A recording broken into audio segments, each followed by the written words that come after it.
All right. Well, good morning, everyone, and thank you so much for joining our call early to accommodate our really special guest. We typically have an intro section, but I'm just going to kick it off to Representative Tarra Simmons. Representative Simmons represents the 23rd Legislative District. This is her first year in the legislature, and she has been an incredible champion for civil rights, racial equity, and justice. So I'll just pass the microphone over to Rep. Simmons to take it away and report back on the session. And then if time allows, we recognize that you're short on time, but if time allows, we'd love to ask you just a couple questions if possible.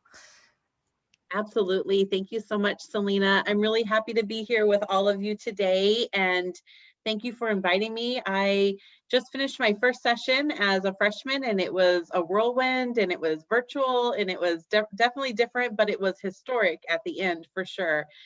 We passed a lot of really great policies that I hope support the work that you all are doing. And one thing in particular I was really grateful for is that this coalition took up the cause for voting rights restoration.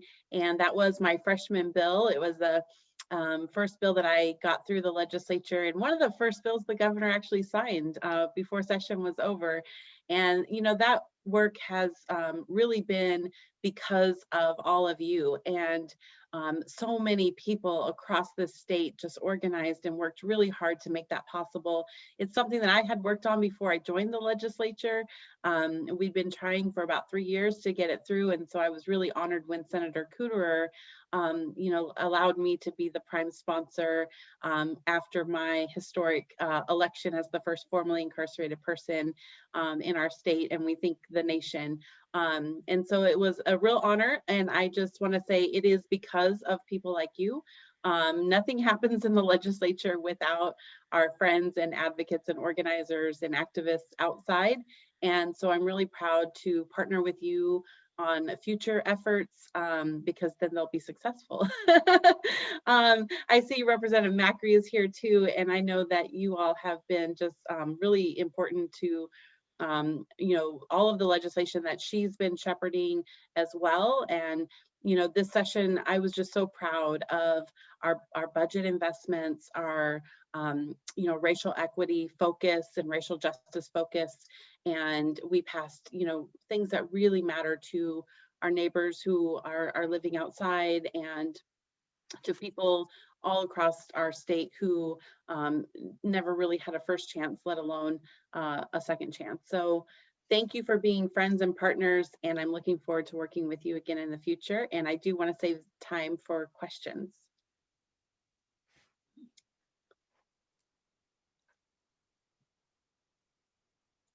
Yeah, I think a really big question we have is what does it mean to pass House Bill 1078, and what will this mean, and what are the implications for our communities across our state? Yeah, I think that's a big question. I think, on its face, what it means is in January, 26,000 people that are currently disenfranchised can register to vote right away and be eligible to vote. So these are our neighbors who are living in work release centers, that are home on community custody on electronic home monitoring, or on community custody, which is Department of Corrections, lifetime, or sometimes it's lifetime supervision probation. And so 26,000 people will be able to register right away and become part of our voting bloc and democracy. And so that's on its face. But to me, as somebody who's been disenfranchised because of felony convictions, it means that my voice matters, that I am a part of my community, that I might have a more of a stake in my community because I can vote. And so hopefully voting access leads to researching candidates and issues, and maybe becoming more civically engaged. I'll tell you, at Civil Survival, where I work in my day job, we have people who can't vote, and that really harms them on a very personal level and creates a lot of stigma. And we've encouraged them to still come and engage and testify on legislation, but they can't, tell their representative, I'm a voter, and so you should listen to me, right? So it will absolutely have ripple effects. While it re-enfranchised 26,000 people, it also says, as soon as people leave prison, they can vote again. And so it's like welcoming people home, and giving them, a voice in their community right away. So really happy about it.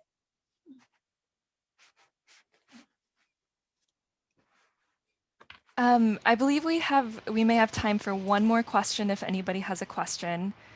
I know that a really big question is, what do you think a successful implementation of this bill might look like? Yeah. I know the Voting Rights Restoration Coalition is working on doing mass education and across the state and getting everybody to register.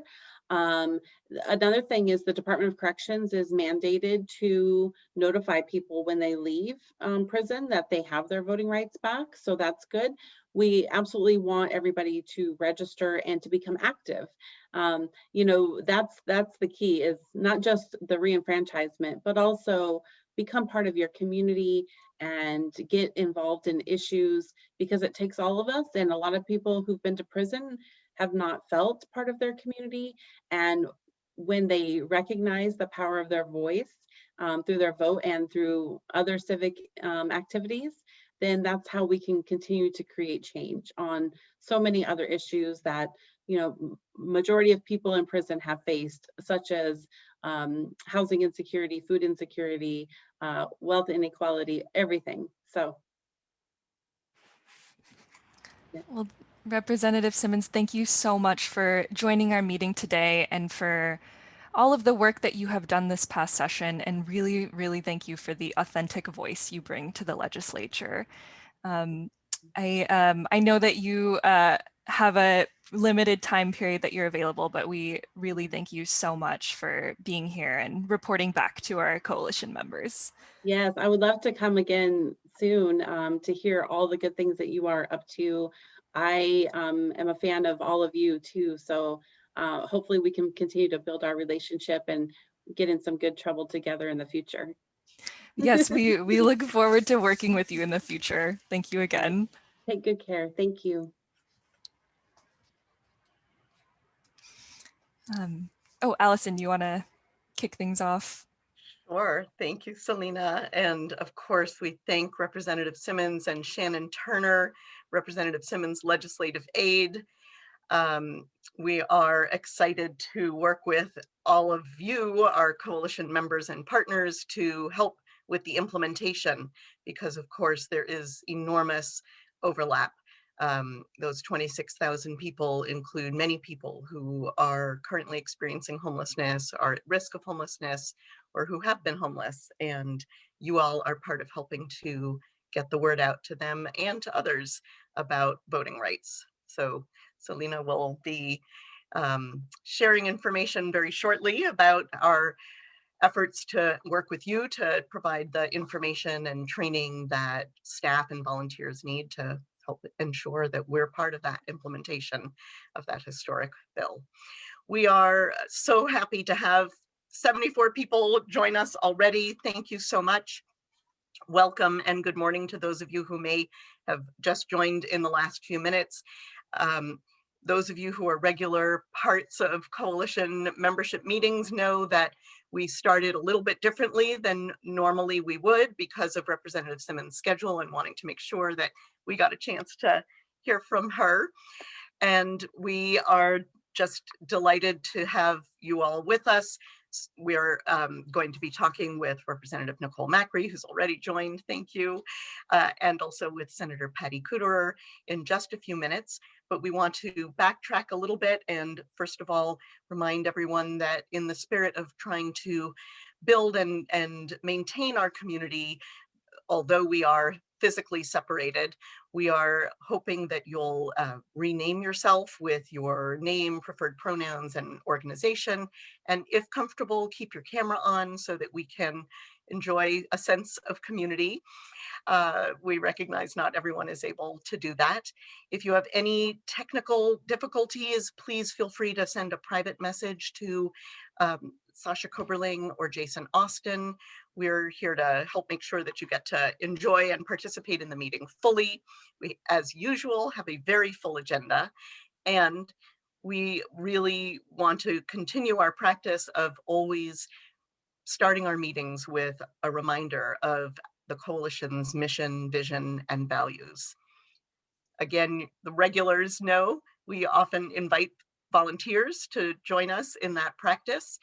We're stepping away from our regular practice a little bit this morning because we're going to hand the mic over to Jason Austin, who is our membership organizer.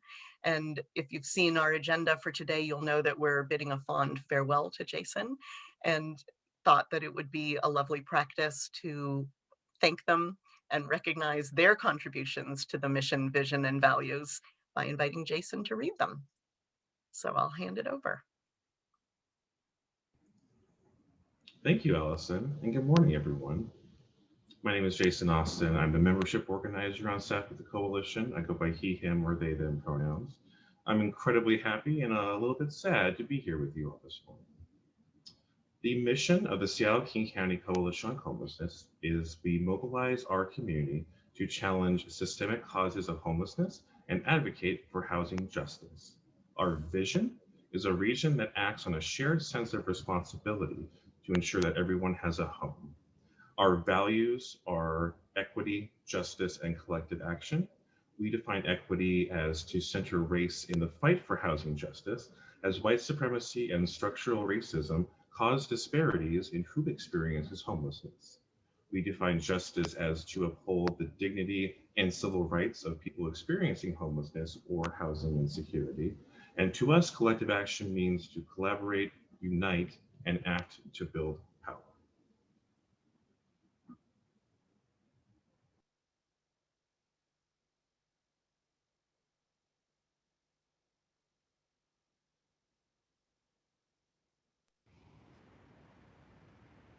Sorry, I just really love those values and that mission statement, and I really just wanted to soak in Jason's words.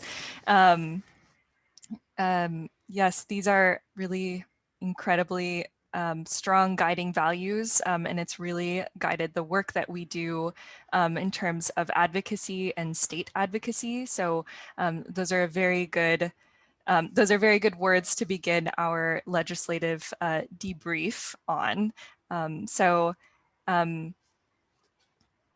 thank you for kicking us off there and saying those words. We are really, really blessed to be joined by some more lawmakers this morning. So in just a few moments, we'll hear from Senator Patty Kuderer and Representative Nicole Macri. And before we hop in, I just want to say that we will hold a few minutes at the end of each lawmaker statement for questions. So feel free to put questions in the chat. Of course, we can't answer all of the questions, but in the short time period that we have lawmakers, but we do encourage you to ask questions if you have them. And then I just also want to note that this was a really whirlwind historic session, and we really can't cover really grateful to be able to say that we can't actually cover all of the wins in this meeting. So please stay tuned for our June membership meeting, which is when we'll have part 2 of our legislative debrief. And so if there's any item that we did not cover here, it's possible that we'll cover it at our next meeting.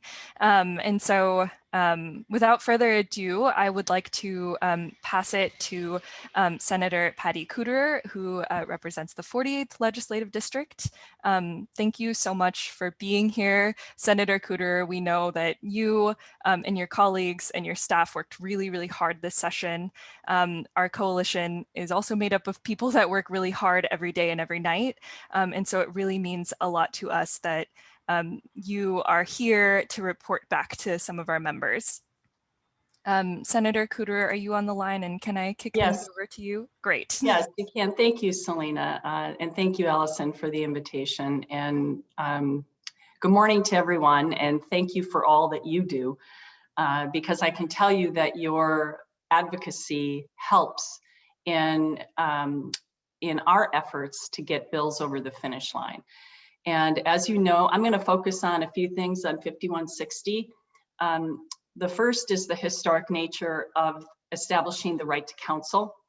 We are the first state in the country to establish a right to counsel for low-income families in an eviction proceeding. Why is that important? I am an attorney in my other job, and I know the value of good counsel in any legal proceeding. And when you're dealing with the potential loss of your home, I think it's even more critical that you have someone there who is advocating on your behalf, who knows the law, who understands the power dynamic between the landlords and the tenants, and can be there as, like I said, as your advocate, as a tenant's advocate. And we have seen from data from the handful of cities that have established right to counsel that there's a very large percentage of tenancies that are saved.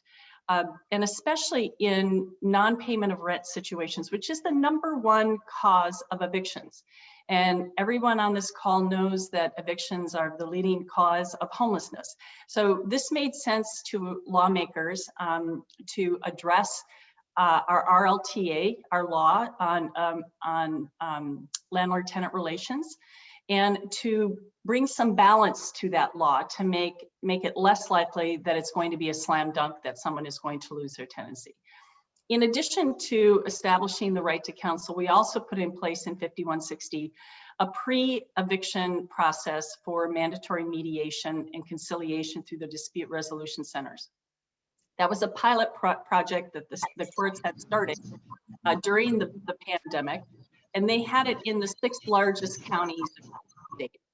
We took that and made it statewide. So now that program will be available in every county. And I'm working with the courts right now on implementation of that to make sure that hopefully that process will in fact be available even in those counties that don't have the kind of numbers that we're seeing in the 6 largest counties in terms of people being behind in their rent.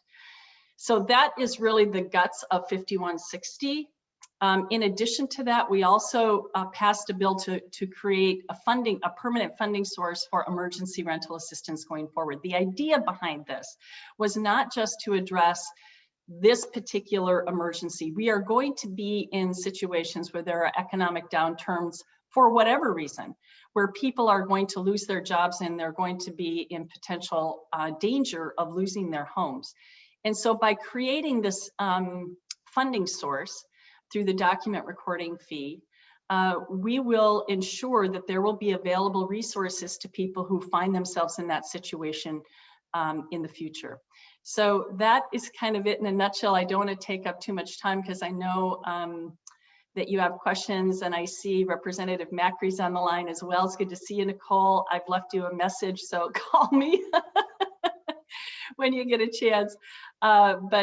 Anyway, I just want to close by thanking all of you for your advocacy. The right to counsel, just so you know, this is the very first year it was ever introduced. So the fact that it was introduced this year and passed and turned into law is a really big deal. And I already know that there are other states that are looking at us, and they'll be looking at our implementation to see how it works here. And I fully expect we're going to be seeing other states emulate what Washington is leading the way on.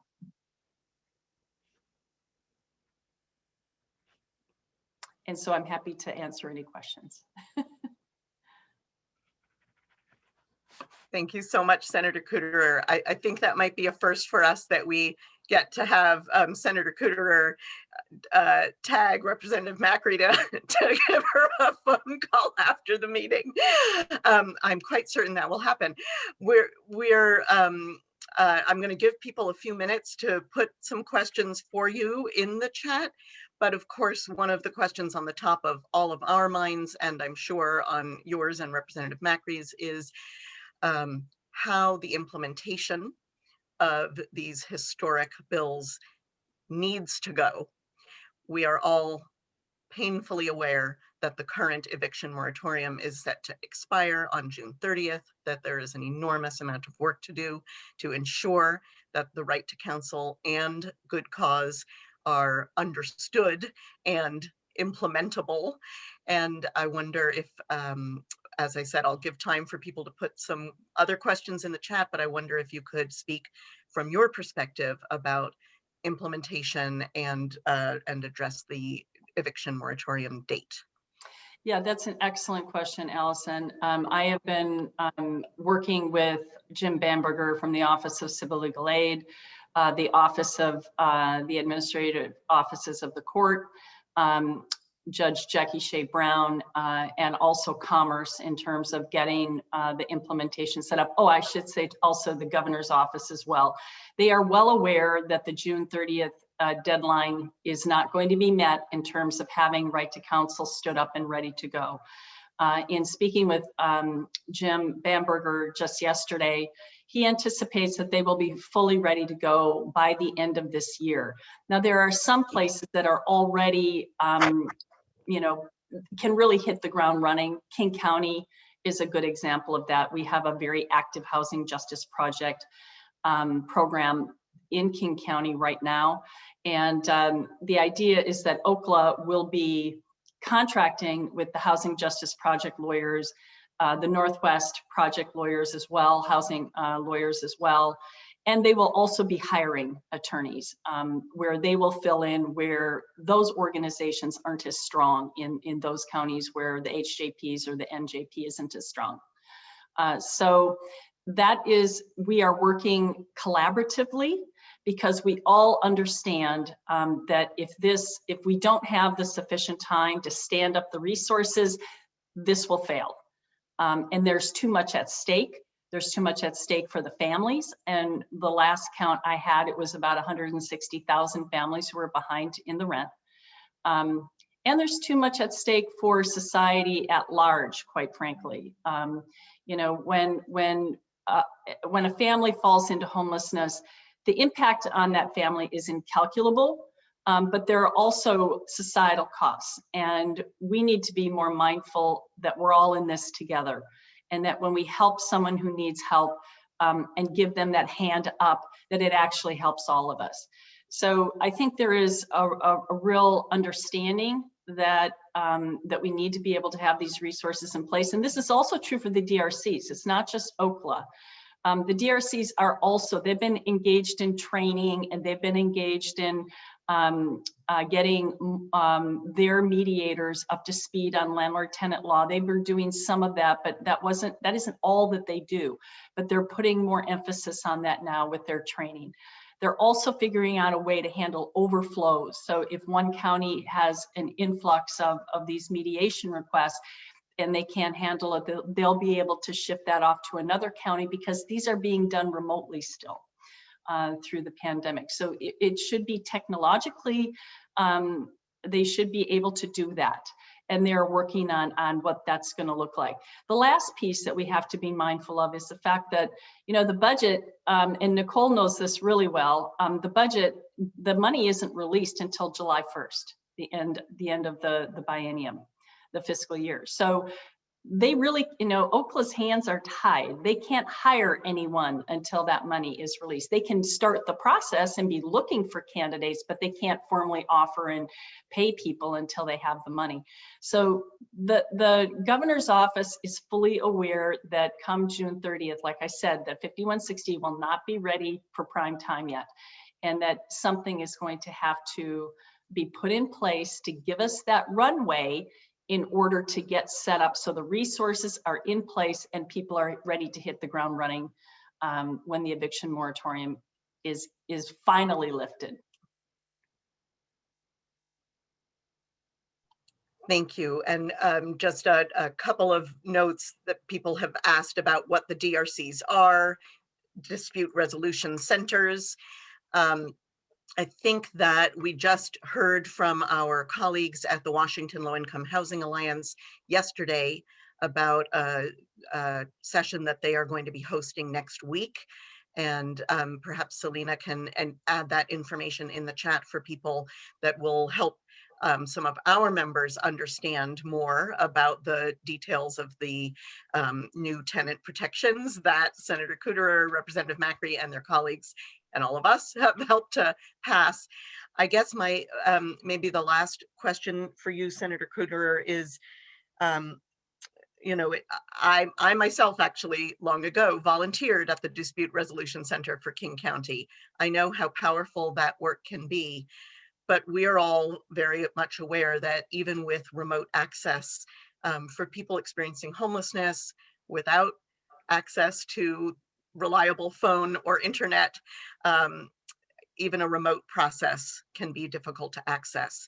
Is there anything that you can share with us about how that's been factored in to the thinking so far about implementation, or anything that we can do to support awareness of that in the implementation work? Well, you will be critical in implementing the policies that we have just passed into law. We need help in getting the information out there. I can't tell you how many landlords and tenants I've spoken to that were really in the dark about what we were doing and understanding what resources are going to be available for them. And I think that what you can do is reach out to and organize to make sure that the tenants in particular are aware that these resources exist. Quite frankly, one of the issues we have is that, you know, the DRCs are, the dispute resolution centers are established and created and operate through the court system. And they are neutral, like judges are supposed to be, neutral. And so they can't take sides. They can't advocate for a tenant or a landlord. And we need to get the attorneys involved as early in the process as possible. And so we have built into the notice the number, and that's one thing that you can give out to tenants is the number that we have in there, the resource number to call, in order to start the process of obtaining an attorney.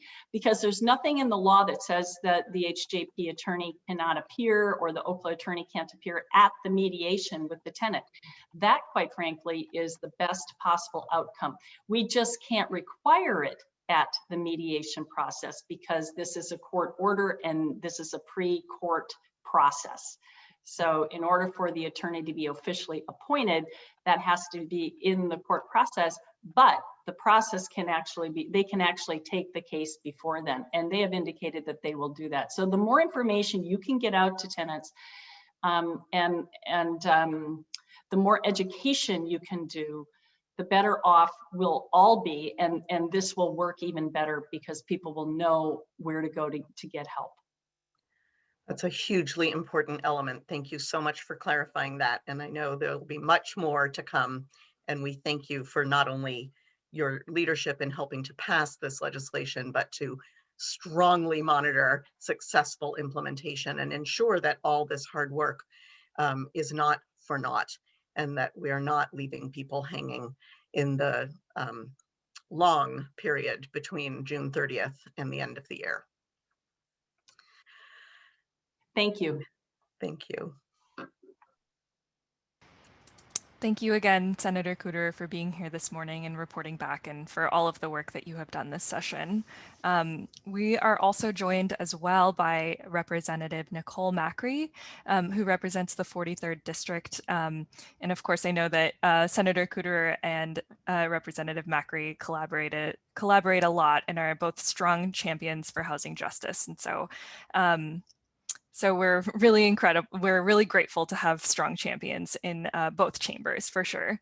And Representative Macri, who is on the line, has been a really amazing champion for not only housing justice, but also she's worked incredibly hard to ensure that the needs of our community are not only reflected in policies, but also the budget.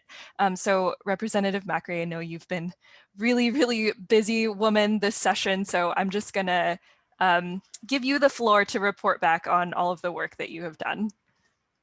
Thank you so much, Selena. It's great to be here with all of you during the coalition's annual meeting, and it's wonderful to follow Senator Kuderer. The work that we have done this session is truly, truly historic. Just building on what Rep. Simmons started with the voting rights restoration, and I can't underscore enough the fact that we have passed a statewide just cause policy in the same year we have guaranteed right to counsel and eviction court for all low-income tenants in Washington state is huge. It is a real turnaround from where we were just a few years ago with Washington state having some of the weakest tenant protection laws in the country. So I'm very, very grateful to all of you, because as Senator Kuderer says, this work only happens, these victories only happen when we have people from across the state demanding that they happen. And so you all have been instrumental in those policies, and the conditions that we have right now are also like no other. Our statutes, our local ordinances never imagined a time when hundreds of thousands of people would be behind on rent, not sure how they're going to be able to pay next month's rent, and have their housing in such jeopardy. And so these laws that have passed and are now on the books could not have come soon enough. And as you heard, we're going to need continued advocacy, because when you make change quickly and you make big change quickly, there can be tremendous confusion. So I'm very grateful that you all are working to get the word out. I'm grateful to the statewide organizations like the Housing Alliance and the Northwest Justice Project and others, this King County Housing Justice Project, who are working hard to educate folks here in King County and around the state about the details of these new laws. I'll talk for a minute about House Bill 1236 that establishes just cause reasons to end tenancies. And as you probably knew, before this law was on the books, in all but 4 cities in Washington state, a landlord could end a tenancy, could ask a tenant to move out by simply providing 20 days notice, no reason required. And less than 3 weeks to move out and find a new place to live, particularly in high cost regions like King County, is basically impossible. And so this new law establishes 17 just causes that landlords can cite when they ask tenants to move out. And it, in most cases, extends the notice period that landlords need to provide to tenants to move out. So that is a big win. And we have a just cause in 4 cities in King County: Seattle, Burien, Federal Way, and Auburn. And there will be some work that needs to happen to reconcile the new state law with those local ordinances. But in some instances, the state law adds new protections, particularly for tenants in Seattle and Burien who previously had no just cause protections on any lease based tenancy. If you're in a written lease of any duration, in Seattle and Burien previously, you had no protections. Your landlord could write you a 30-day lease and say at the end of the lease, your tenancy is over. And now there are requirements that just cause will apply unless there are leases of 6 months or longer, and those leases are continuous. So what we, in the most egregious cases in Seattle, what we had seen was that landlords would write leases, ask tenants to sign leases after they had been in long-term month-to-month arrangements, and use that as essentially a proxy for a no-cause notice, and that no longer will be allowed. As you might know, Seattle, as well as Burien, is looking to strengthen their just cause ordinances beyond even what we just passed at the state level, so that just cause applies to all tenancies of all types, regardless of if they're month-to-month or in a 6-month or longer lease, etc. So look for that, get engaged. If you live in Seattle, work in Seattle or Burien, live or work in Burien, please get engaged in the work happening there at the local level. So that is 1236. And again, it's one thing to have new rights. It's another thing to be able to have an attorney to help you navigate the complexities of the Residential Landlord-Tenant Act, and of course, the very intimidating eviction court process. If you've not been to eviction court, I'm telling you, it can be quite daunting for people, particularly if they don't know what is happening, they're behind on rent, they're trying to scrounge together money for rent, etc. The other, I want to talk about the budget. There's a lot in the budget, and I think, Selena, you put it well. There's like more good things that happened than we can really talk about this morning, but I want to touch on a few things. One is you have already heard about House Bill 1277. That is a bill that increases the document recording fee, which is a real estate filing fee that is imposed by county auditors when you purchase property. This new fee will result in $300 million in new resource statewide. It will, for the most part, be returned to counties at the rate proportional to which it is collected. That is good for King County because obviously we have a lot of filings in King County. We have the greatest number of properties just because we're a large county and we have a lot of people here and a lot of properties. So the dollars from 1277 will go into a number of different investments. Most significantly, the largest investment actually goes to address homelessness and housing instability. And I'll just read from the language so you understand what it goes to. The funds can be used for project-based vouchers for nonprofit housing providers or public housing authorities, housing services, rapid rehousing, emergency housing, or housing acquisition, with priority given to people who are chronically homeless, including families with children, and with a special focus on people who are currently unsheltered. So together, that is over $70 million a year in new resource, essentially to address homelessness, which is a huge number. If we were just talking about a bill that was $70 million to address homelessness, we would be so ecstatic. But in addition to that, House Bill 1277 includes just under $30 million a year for services and operational support in permanent supportive housing. Includes over 40 million, close to $45 million a year in an ongoing emergency rental assistance program. And that can include helping tenants pay the rent or utilities, and it can also include the services that Senator Kuderer talked about in terms of legal services and mediation services. And so these are all huge, tremendous wins. In addition to that, includes small amount. We call it a small amount within the context of this bill. If it was a normal year, we'd call it a large amount, $11 million over the biennium to assist landlords. Here's the thing, most of us live in private housing.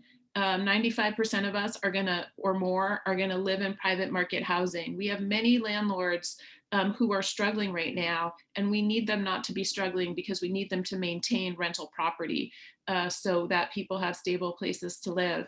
And so the Landlord Mitigation Fund investments will allow landlords who perhaps tenants who have not paid rent, who have moved out already, and they don't know how they're going to meet their bills to maintain their properties, can seek some relief from the state so they can maintain their properties. And with the real estate price pressure in King County in particular, it's important for us to provide some opportunity for landlords to get relief for those who would otherwise be pressured just to sell their properties. And so all of those are important aspects of 1277. So that's $300 million, but altogether the state operating budget included basically $2 billion in housing and homelessness support. Some of that support will be for low-income homeowners, but the vast majority are going essentially to homelessness prevention or homelessness response. So a big amount of money, over 650 million for emergency rent assistance. All the pieces I just talked about in 1277, which are predominantly focused on homelessness response. In addition to that, we have included $27 million for the Housing and Essential Needs Program. This coalition has historically led the advocacy charge to maintain the Housing and Essential Needs Program. That $27 million allows us to provide housing support to everyone who currently is eligible for housing and essential needs, but for whom there had not been enough resource. So HEN is not an entitlement program. It is a housing support program with predominantly, it also provides some modest support for other basic needs. But predominantly it's a housing support program for people who have short-term or long-term disabilities. And the waiting list right now for HEN is over 1,700 people, and the $27 million is intended to totally close that waiting list. So when Senator Kuderer said there's work for you all to do to help make sure that these wins that we got really result in actual help going to people, I'm telling you, there's a ton of work for you all to do, because you are interacting with people, you yourselves may be eligible for a lot of the resources, and it's going to take a network of trusted community partners to get the word out about that. So HEN is a huge win. And I do want to talk about the capital budget. We need to have these resources so people can get immediately into housing, so they can get immediately into shelter and off of the street or out of their vehicles if they're living unsheltered. But we know that housing is the solution to homelessness, and if there's not adequate, affordable housing with extremely low rents, and in some cases housing with support services integrated into the housing, that we're not going to end homelessness. So the capital budget, which is our state's construction budget, includes historic investments, $350 million in affordable housing and homelessness response, including big investments in our housing trust fund, which is the fund we use to build low-income housing, including housing for people who are homeless, including permanent supportive housing, and then an additional $120 million for rapid acquisition for extremely low-income housing, including permanent supportive housing, and for non-congregate shelters. So acquiring things like nursing homes or hotels in order to get people quickly indoors.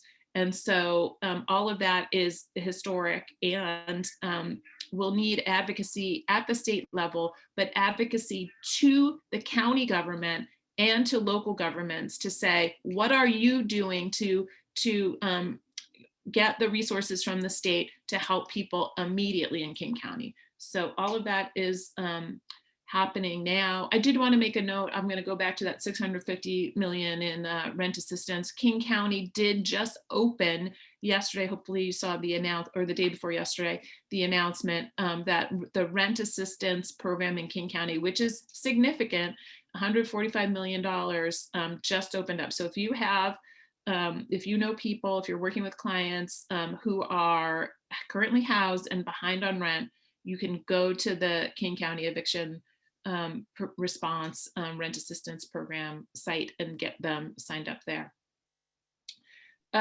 Okay, there's more. And do I have time to talk about a little bit more, Selena? Yeah, I was wondering if you could speak to a particular proviso related to primary and secondary trauma for direct service providers, because I think that one is really an amazing one.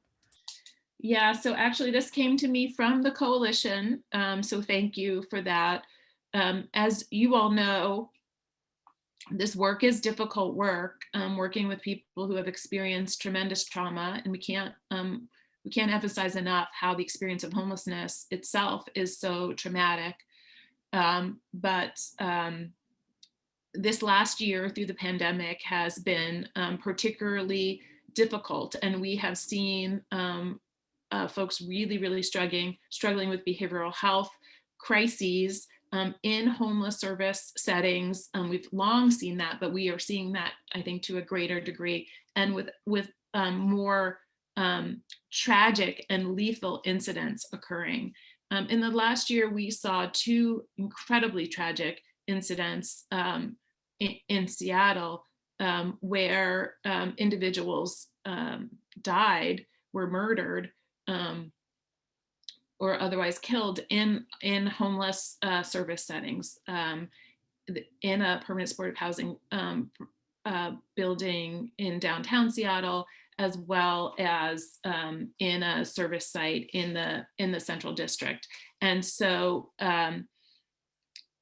providers or hurting staff, frontline staff, are dealing with the very real effects, not only of secondary trauma, of hearing about and helping people navigate the trauma that they have experienced through their lives, but with the primary trauma of seeing firsthand these incidents or being victim to traumatic or violent incidents. So we worked hard, and actually Allison led the charge in talking with the Department of Commerce to create a venue to talk about primary and secondary trauma and get the state, particularly state policymakers, more aware and educated about the realities of this work, and coming up with solutions for addressing and preventing primary and secondary trauma in this work. The state is very aware of other workers where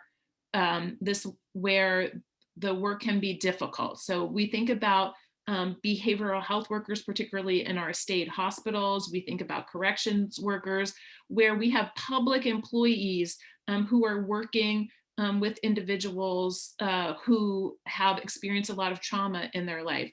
The thing about homelessness services, including housing services for people who are formerly homeless, is that it's not directly licensed or regulated by the state in the same way as public services, like the services in state hospitals, or even private services in behavioral health. But we have a lot of people with serious behavioral health issues and conditions in homeless services. So this proviso will help educate policymakers and state agency staff about what it's really like to do this work. And we are going to depend mightily on the Seattle County Coalition to help make sure that provider voice, that frontline worker voice, is included in this engagement. And so the Department of Commerce will convene folks from around the state, but I'm just very grateful for this work. And for those of you who don't know, outside the legislature, I work at the Downtown Emergency Service Center, or DESC. So this work is very near and dear to my heart. And I understand intimately the real challenges that you all encounter in the work that you do. And I'm so deeply grateful for that. There's one other proviso as well that we got in there I didn't mention under the budget. We put $10 million. Again, this was due primarily to direct and very persistent advocacy from the coalition to get the state to help us leverage and access FEMA dollars from the federal government. So President Biden, shortly after he came into office, said that for non-congregate shelter, to keep people safe from COVID, the Biden administration was going to implement 100% reimbursement rates for FEMA to get people into COVID safe shelters. And there was a lot in the news about foot dragging, hand wringing in Seattle, but also just generally in the King County region about, well, how do we get this money? Maybe this isn't the right thing. It's too short term, blah, blah, blah. So I worked with the governor's office and multiple state agencies, Department of Commerce, Department of Military, which oversees our emergency operations and all of our FEMA relations with the state, and the Department of Health, to come up with a proviso and some money so the state can help both with technical assistance on writing the public health orders, as well as ensuring that local jurisdictions have some resources. If you stand up a shelter in your city or in your county, and with the intent that it should be 100% reimbursable from FEMA, but then the federal government says, actually, these expenses are not reimbursable, that the state will bear some of that risk in partnership with the county. And so your advocacy is important. So for those of you who had tried to advocate for this in the past and were told, oh, sorry, it's too financially risky, you can now say, well, actually, the state is helping to mitigate some of that risk. And the state has actually put down $10 million to assist with that. So we're hoping that this can help leverage far more than the $10 million there, but hopefully tens of millions of dollars. Right now, the 100% FEMA reimbursement is from January through September of 2021. I talked with the governor's staff yesterday about it, and they are expecting that some of that can be retroactively, so back to January, requested for reimbursement. And Lisa Dugard asked, is that effective immediately? And yes, it is. We put it both in the supplemental budget, $4 million in the supplemental budget, which is the budget that goes from now until June 30th, and then $6 million in the biennial budget starting July 1st. So that is that. I just want to name a few other huge things in the budget that I know you all care about. Immigrant Relief Fund. We put money in the early action budget for that, but we did put $340 million in the biennial budget, which will allow folks who have not been eligible for the stimulus checks. You know, there's been $3,200 in stimulus checks per person that has gone out from the federal government since last April. These payments of $1,200, $600, and $1,400, and many immigrants, especially undocumented immigrants, not eligible for any of that. So we did that. Washington has the second largest immigrant relief fund of any state in the country, after New York, bigger than California. And so if you have folks you know, clients you're working with, who have not been eligible for the federal relief checks because of their immigration status, they should seek that. It's real money that's going to help folks. TANF. So as you know, we, through the pandemic, extended waived the time limits on TANF. We have continued that policy, and we have increased, starting in the next budget year, in July budget year, implemented a 15% increase for TANF grants. Again, real money. TANF grants are small. They're pitifully small, but we have been lagging far behind where we need to be. So that 15% increase is something that will make a difference and something we can build on. The Working Families Tax Credit. These are grants for low-income working families. And again, we made sure that all families, regardless of immigration status, will be eligible for the Working Families Tax Credit. So that is big. Food security, there is a lot of money, tens of millions, over $100 million to support food banks and food security programs. And behavioral health, there are big things in behavioral health. First, I want you to know that there was this big Supreme Court case a number of years ago called the True Blood case that basically said the state was unconstitutionally holding people, depriving them of their civil rights, awaiting their competency to stand trial. So people were being held in jail and not getting appropriate behavioral health treatment. And so the True Blood decision and the settlement agreement related to that said the state needed to invest a lot more money in community-based services to assist people with behavioral health disabilities. And it had the settlement agreement between the court, between the parties, which included Disability Rights Washington, which was the plaintiff in the case, the folks who sued the state. The court said, well, okay, you can phase it in. And so King County is in phase 2 of True Blood, and phase 2 starts with this next budget year. So we'll see big new investments in behavioral health, including in crisis response services, in more short-term inpatient capacity for folks with behavioral health needs. We did put more money in community-based outpatient care, so that way there's more consistency in people's ability to get services. We have invested in 500 vouchers, so people with behavioral health disabilities who are homeless can get housing paired with those new behavioral health services. And there are 2 really big bills that are going to have big impact on people who are homeless with behavioral health disabilities. Number 1 is the 988 line. So the federal government established this new 3-digit number, 988, for suicide prevention and behavioral health crisis response. And Washington is leading the nation in setting out a pathway to establish 988 call centers and to do the work necessary to coordinate with the 911 system and with the behavioral health crisis response system in counties around the state to pivot us seriously away from a law enforcement first response to people in behavioral health crisis to a behavioral health first response. It's going to take a few years to get these call centers up and running, but by 2023, they should be established.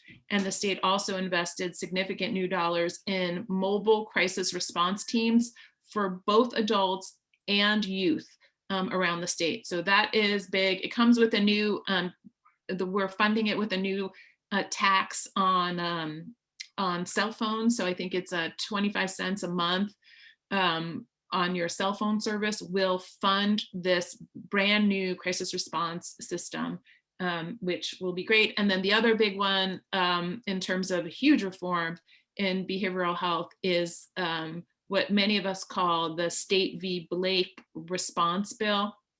So there was a Supreme Court decision that found that simple possession, what the statute we had on the books around simple possession of drugs was unconstitutional because it never, the standard never required that you had to knowingly be in possession of those drugs. So 200,000 people were arrested and charged, convicted on simple possession charges since that law had been on the books since the early 70s.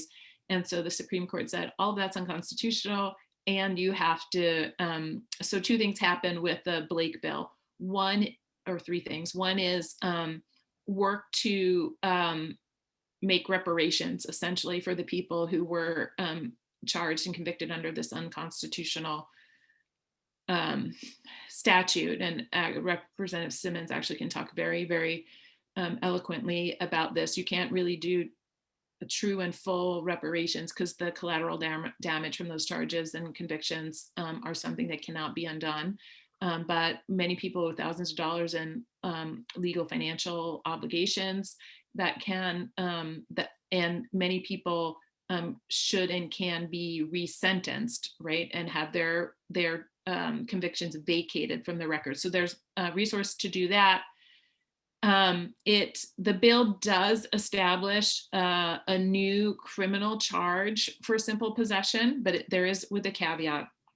I'm actually very much opposed to that. I voted against the bill because of this, but I was very much involved in the crafting of the bill. So the new criminal charge is much less than the previous criminal charge. Right now, there's not, before this bill passed, there was no criminal charge because it was unconstitutional, but it establishes a simple misdemeanor, which is a much lower charge than was on the books previously.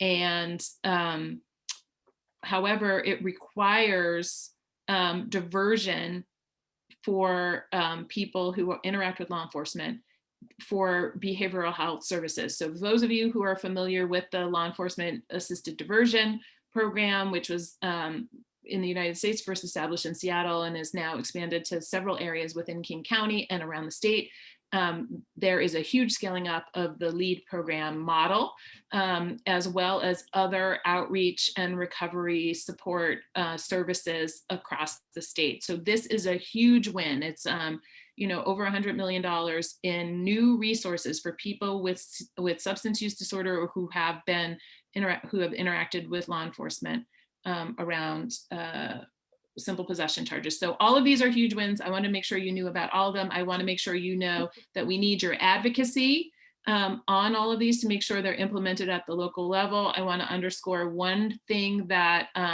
Allison said before about the eviction moratorium. We are going to need your advocacy with the governor's office soon and frequent and continuous. We have 6 weeks into the eviction moratorium expires. As I said, King County opened the tenant portal for rent assistance the day before yesterday. That's $25 million a week over the next 6 weeks that they need to get out to make sure they fully expend their dollars. And we know that we're putting in place another $650 million statewide starting July 1st. We're not going to be able to help everyone pay the rent before the eviction moratorium expires. And so asking the governor to extend it is going to be vitally important. I know I talked too long. I'm sorry. There's too many things. I could not say them, but thank you for having me. Representative all the Macri, advocacy to make them happen. Thank you so much. I think we're all going to give you our applause in every form that we can. And of course, also to Senator Kuderer and Representative Simmons and the extraordinary, what you shared for the most part was a deluge of good news. And I think we are still, those of us who've been doing this for a while, are still in the process of absorbing the enormity of some of the shifts in thinking that the policy and budget work that you just shared with us reflect. This is a time of radical change that many thought was impossible really just a few short months ago. And you have been at the forefront of that. For those who may not know, Representative Macri is a former co-chair of the Seattle King County Coalition on Homelessness, a longtime advocacy partner, and the work that you're able to do, we know, Nicole, is informed by the extraordinary efforts of frontline staff, program managers, and housing and service providers at DESC, your home agency, and across our community. You didn't talk too long. We didn't give you enough time. And the problem is we have an all-star cast. We are thrilled to have had you join us. We know there's going to be part 2 and probably part 3. Thank you for sharing information about True Blood and Blake and the 988 system. We know there's more to come. We expect to have the pleasure of you joining us again. Thank you so very, very, very much. And I'm going to transition now back to Jason, because we are delighted to have guests with us, including from Senator Patty Murray's office, Congresswoman Pramila Jayapal's office, coalition member organizations that have been working on something that Representative Macri touched on, which is these stimulus checks, the economic impact payments, which, as we know, people who are undocumented immigrants are not eligible for, and many other people are eligible for, but have struggled to get access. So we have really some additional advocacy to do at the state. And I'm going to turn things over to Jason to help share what our advocacy has brought forward at the federal level in our community. Thank you so much, Representative Macri. We're always grateful to have a chance to hear from you directly, and it's going to take some time to absorb. So thank you, and stick around if you can. Thank you, Allison. Like she said, we want to pivot from this advocacy conversation to discuss some public benefits advocacy work we've been doing, and to give you a reminder about tax filing season. Those who still haven't claimed some or all of their stimulus payments can do so by filing a 2020 tax return. For those who owe money to the federal government, the tax filing deadline was this past Monday. However, for those who do not owe, people can still continue to file free of penalty through the spring and summer to claim their stimulus payments. Now, if you joined us at our April membership meeting, you heard from Dawn Winston, a outreach worker with the REACH team, who described in detail the challenges that her clients faced in getting their stimulus checks. Many of her folks simply never received the promised payments in the mail, particularly those who opted to receive paper checks. She also described the process of helping those folks file their tax returns and the frustration in having their returns rejected due to the IRS believing that they had already issued payments to the people in question. This was a bind and a catch-22 that many unhoused folks found themselves in. And in the last month, we've been reaching out to you, our members, to see if this was an isolated incident or something systemic. And it turns out that this was indeed something happening across our community. In particular, for people who use community mail programs as their primary mailing address. Frontline staff spoke with their clients and gathered detailed information that we put together into sort of a case study that we then passed along to our allies in the federal government, in particular members from Representative Palmira Jayapal's office and staff from Senator Patty Murray's office. They were as concerned as we were, and I'm thrilled to report that they took action. On Friday, May 7th, the IRS admitted that they had, in fact, flagged many social service programs as addresses to not deliver stimulus checks to due to misplaced fraud concerns. They have agreed to release the address flag from those locations and furthermore have agreed to reissue those stimulus payments to the hundreds of people who were impacted by it. This is an extraordinary win to bring to you all, and it's really something that engaged our entire community, from frontline service staff all the way on up to our allies in Congress. And we're lucky enough to be joined by both groups today to share how this story came to be and to talk about what comes next. I'm going to start here by handing it over to Melissa with the Compass Center. Melissa, thanks for being with us this morning. For those who might not be familiar with the Client Services Office, can you explain the program you work for a little bit and talk about when you first started to notice something being wrong in folks receiving their stimulus payments? Sure. So hi there. I hope this microphone is working. It's new. So I work at the Compass Housing Alliance for the Compass Day Center. For those who don't know, it's a drop-in day shelter that provides a ton of services. Some of the folks here do housing navigation, so they work with individual clients to find stable housing. We provide really low barrier mail services. So all you need is something with your name on it to pick up mail. So for folks who don't have ID, that is really helpful.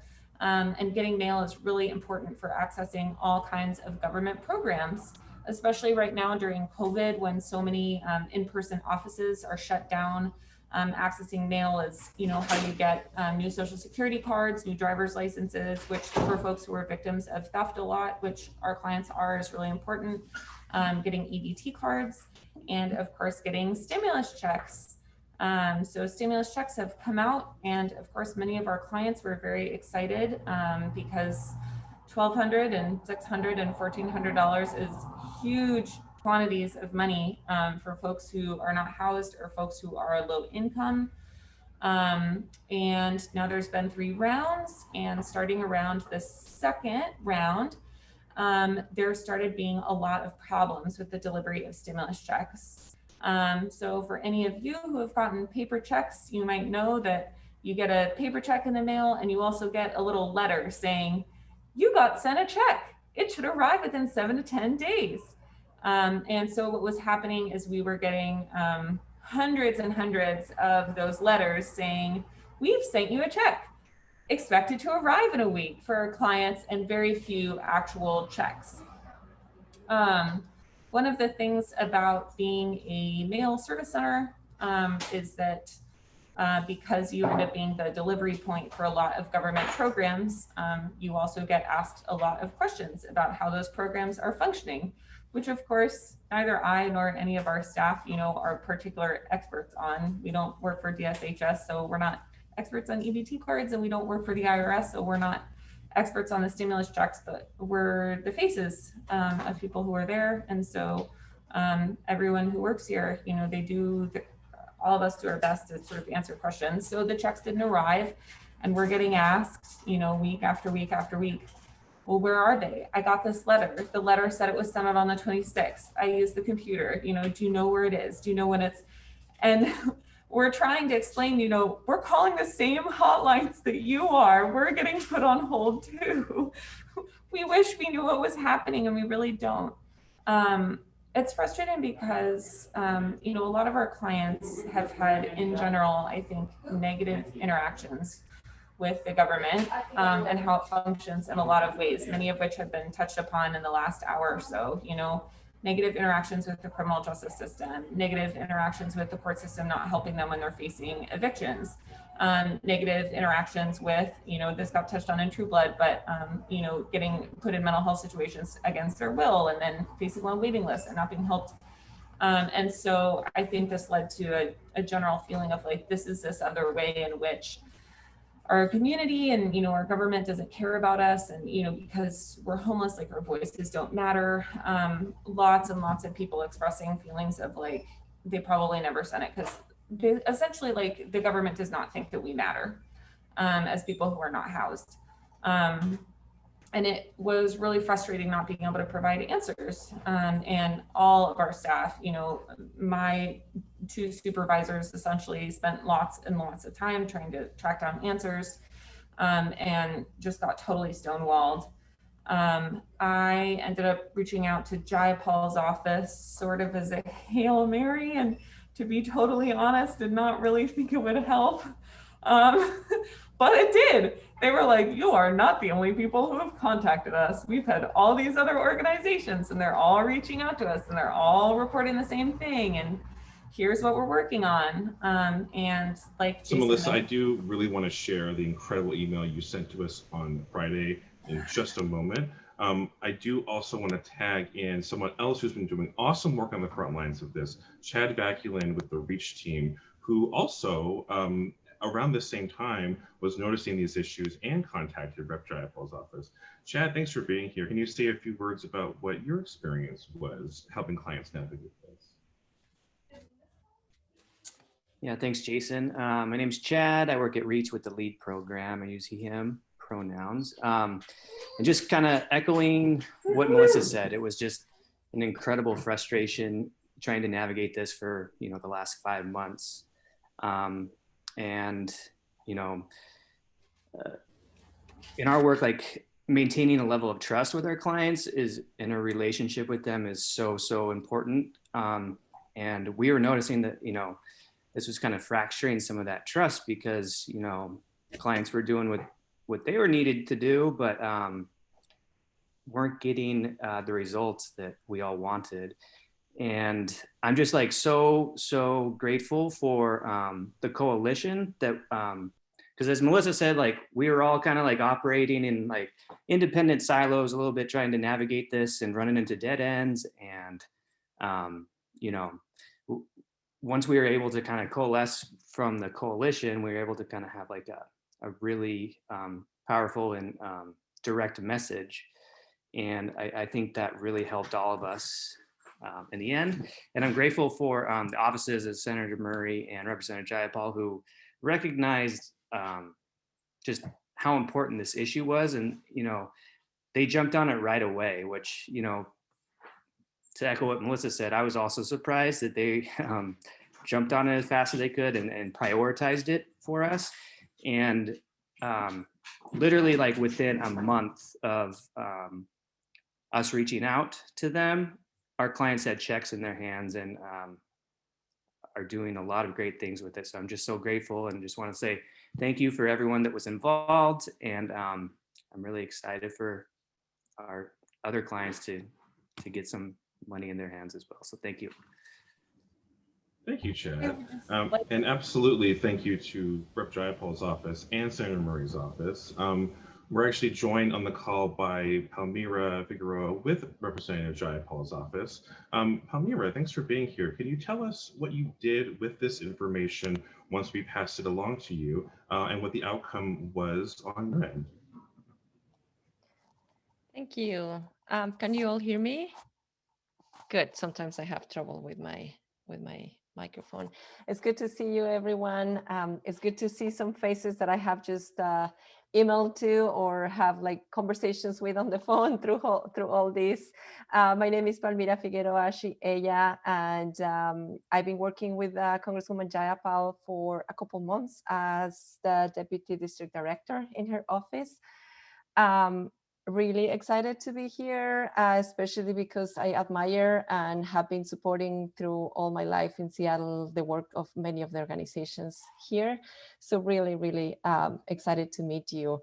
So I think that almost everything has been said on our end. One of the things that were really important for the Congresswoman was to make this happen as fast as possible. We actually understood, of course, the urgent need that our homeless population is always going through, and how terrible it was that we were not able, or that the government was not able to get the money that they desperately need.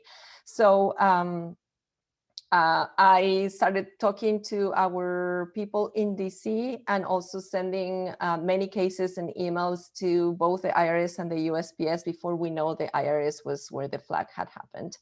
And so just trying to go through every channel. The Congresswoman also sent a couple emails and called a couple people, both in the EIP offices and in the IRS office. She right away actually knew that must be the IRS because of course she has much more experience than me on this. So that happened really fast because there was a lot of concern, but also because that's just the right thing to do. We're here to serve you. And I've been an organizer and an activist my whole life. This is my first time working for the government. And even though I was told I was not an organizer, I really do believe that my work is the work of an organizer. So just telling you that I'm really excited to be a part of this. The issue of homelessness is one of the key, if not the most important issue in this state. And I have it in my heart and I am here to support you. Jason, as I shared, I also have a letter from the Congresswoman that I want to read, but I don't know if this is a good moment. Please do. Okay, just a second. Tech is not my forte, but I'm going to be able to do this. Okay, this is from Congresswoman's words. Good morning, everyone. Thank you for inviting us to your annual meeting. The Coalition on Homelessness is a beacon of hope in our state, and I am so proud to work alongside you. The US faces a dual crisis of homelessness and housing instability. The rates of unsheltered homelessness have increased. 1 in 4 renters spends half of their monthly income on rent, and almost 1 million tenants are evicted each year. And as the COVID-19 pandemic continues, the levels of homelessness are rising by the minute. Our homeless community needs us to act effectively and with urgency. After a year of this pandemic, as a state, we cannot accept just going back to normal. We must actively work towards creating a better future. I hope everyone has had the opportunity to review My Housing is a Human Right Act, which I reintroduced this year. This act proposes the investment of federal resources in existing programs that have been shown to successfully address and reduce homelessness, and in developing affordable housing and key infrastructure. Raises revenue for homelessness-related services and housing, incentivizes cities and states to invest in resources and support rather than criminalize people, and ensures that people experiencing homelessness and housing instability can vote and impact the decisions that impact their lives. Our team also knows that we need to address the key issues that our homeless community is facing right now, including the crucial issue of EIP payments not getting to our communities. We heard from you that hundreds of our homeless and low-income constituents were without the life-saving dollars that should come to them through the American Rescue Plan, and that they desperately needed. So we got to work and we were able to fix the issue. We connected with the IRS and they agreed to remove a suspicion flag. That was put as service providers received many checks and resend the EIPs. Also, the IRS is able to continue doing so as long as you continue to as long as we continue to share with which addresses have been affected. As you know, our office is here to support you locally, and on a legislative level, we are working hard to draft effective legislation on the key issues facing your clients like housing, minimum wage, free college for all, Medicare for all, and many others. I look forward to continuing our work together and build the kind of world where we all want to live and thrive together. Thank you for all of your work. Congresswoman Palmira Jayapal. Thank you so much for sharing that. That's really profound and means a lot to us. We are just a tiny bit over time, but I do want to close out this section by going back to Melissa really quickly. Melissa, can you take just a moment to share what the mood at the Compass Center was like on Friday when the first round of these stimulus checks were reissued? So I just first want to say just how grateful I am to everyone who worked together. And just say that I think this shows the benefits of everyone working together as a team, and how powerful it is to know that, you know, all over the state we're being affected by the same issue and we can work together. But as far as Friday goes, it was wild. So it's been months going on, months and months and months of people not getting money, really needing it. And Friday, the mail got here and we had over 500 checks in one round of mail, which was, I don't know, like it's so hard to explain, like just what it felt like pulling them out. Every day the mail gets here and everyone in the office stands around and goes through the mail and is like, are there any checks? Are there any checks? Who found them? You know, how many are there? 500 of them. So we start entering them, you know, we're all like, okay, we can't do any other tasks. You know, we're giving out mail and we're entering all the checks. And people start finding out about it because it's not just a mail room, it's a day center. Like people hang out here, you know, there's people in the lobby and we start giving out check after check and people realize what's going on and like people are letting their friends know, everyone's coming in and people are just shocked because I think so many of them had just given up any hope that the checks would ever arrive, they'd ever see money. People are crying in line. One of the guys gets to the front of the line, he gets his check and he turns around and he goes, I got it, it's here, I got it. This entire lobby full of people starts applauding for him and cheering. You know, this other couple turns to him, we got ours too. We normally close at 4. We were open until I think 4:30 that day because the lines were just like all the way out the door and like down the hallway. It was just, and just the amount of emotion, I think, of these people. I mean, kind of like I said, like $1,400 is a lot of money. It's a lot of money when you don't have somewhere to live, and $1,400 covers, I mean, it covers deposits on apartments. It covers being able to travel to places where you have family that can support you and where you can stay. And it covers clothing and medicine and, you know, all this stuff. I mean, it's just crazy. And people were just crying in line. I mean, it was just unbelievable. It was a really unbelievable day. And we were able to have that day because of all the work of all the people here, you know, working together. And we're really grateful as service providers, but more than that, I mean, you have so much gratitude from our clients for being able to push us through. I mean, it was just really amazing. And we're just— Thank you, Melissa. And we're really grateful for you as well and all the other frontline staff who made this happen. Really quickly, our ask for all of you is to be aware that this is happening and to keep us in the loop. We shared the addresses that we reported to the IRS as having had issues in the chat. We believe that this is likely not an exhaustive list of every single program that has been impacted. So if you have evidence that this may have happened at your program, if you offer mail services to folks, if case managers or clients have reported not getting their checks, please reach out to either us at the Coalition, Representative Palmira Jayapal's office staff, or staff with Senator Patty Murray's office, so that we can pass this information along to the IRS and get those flags removed. There's also an implementation piece on the back end of this. I gather that the second $600 stimulus payments have not quite yet arrived at some programs. So we will need to be watching the implementation of this, and we will be relying on all of you to be our eyes and ears in the community as this unfolds to make sure that we get these payments to the folks who need them. And again, I want to recognize that we are slightly over time, but I do want to say that we want to build off of this work to continue to support folks with public benefit assistance. Allison, you look like you'd like to jump in and say something here, am I? No, go ahead. No, okay. I'm excited to introduce Sara Robbins, who is the newest member of our team, who has joined us to sort of continue to build off of this work to bring public benefits advocacy and resources to all of you. Sara, thank you so much for being here. Can you share a little bit about what we have in the works for people? Yeah, good morning, everyone. So nice to see everyone's faces this morning.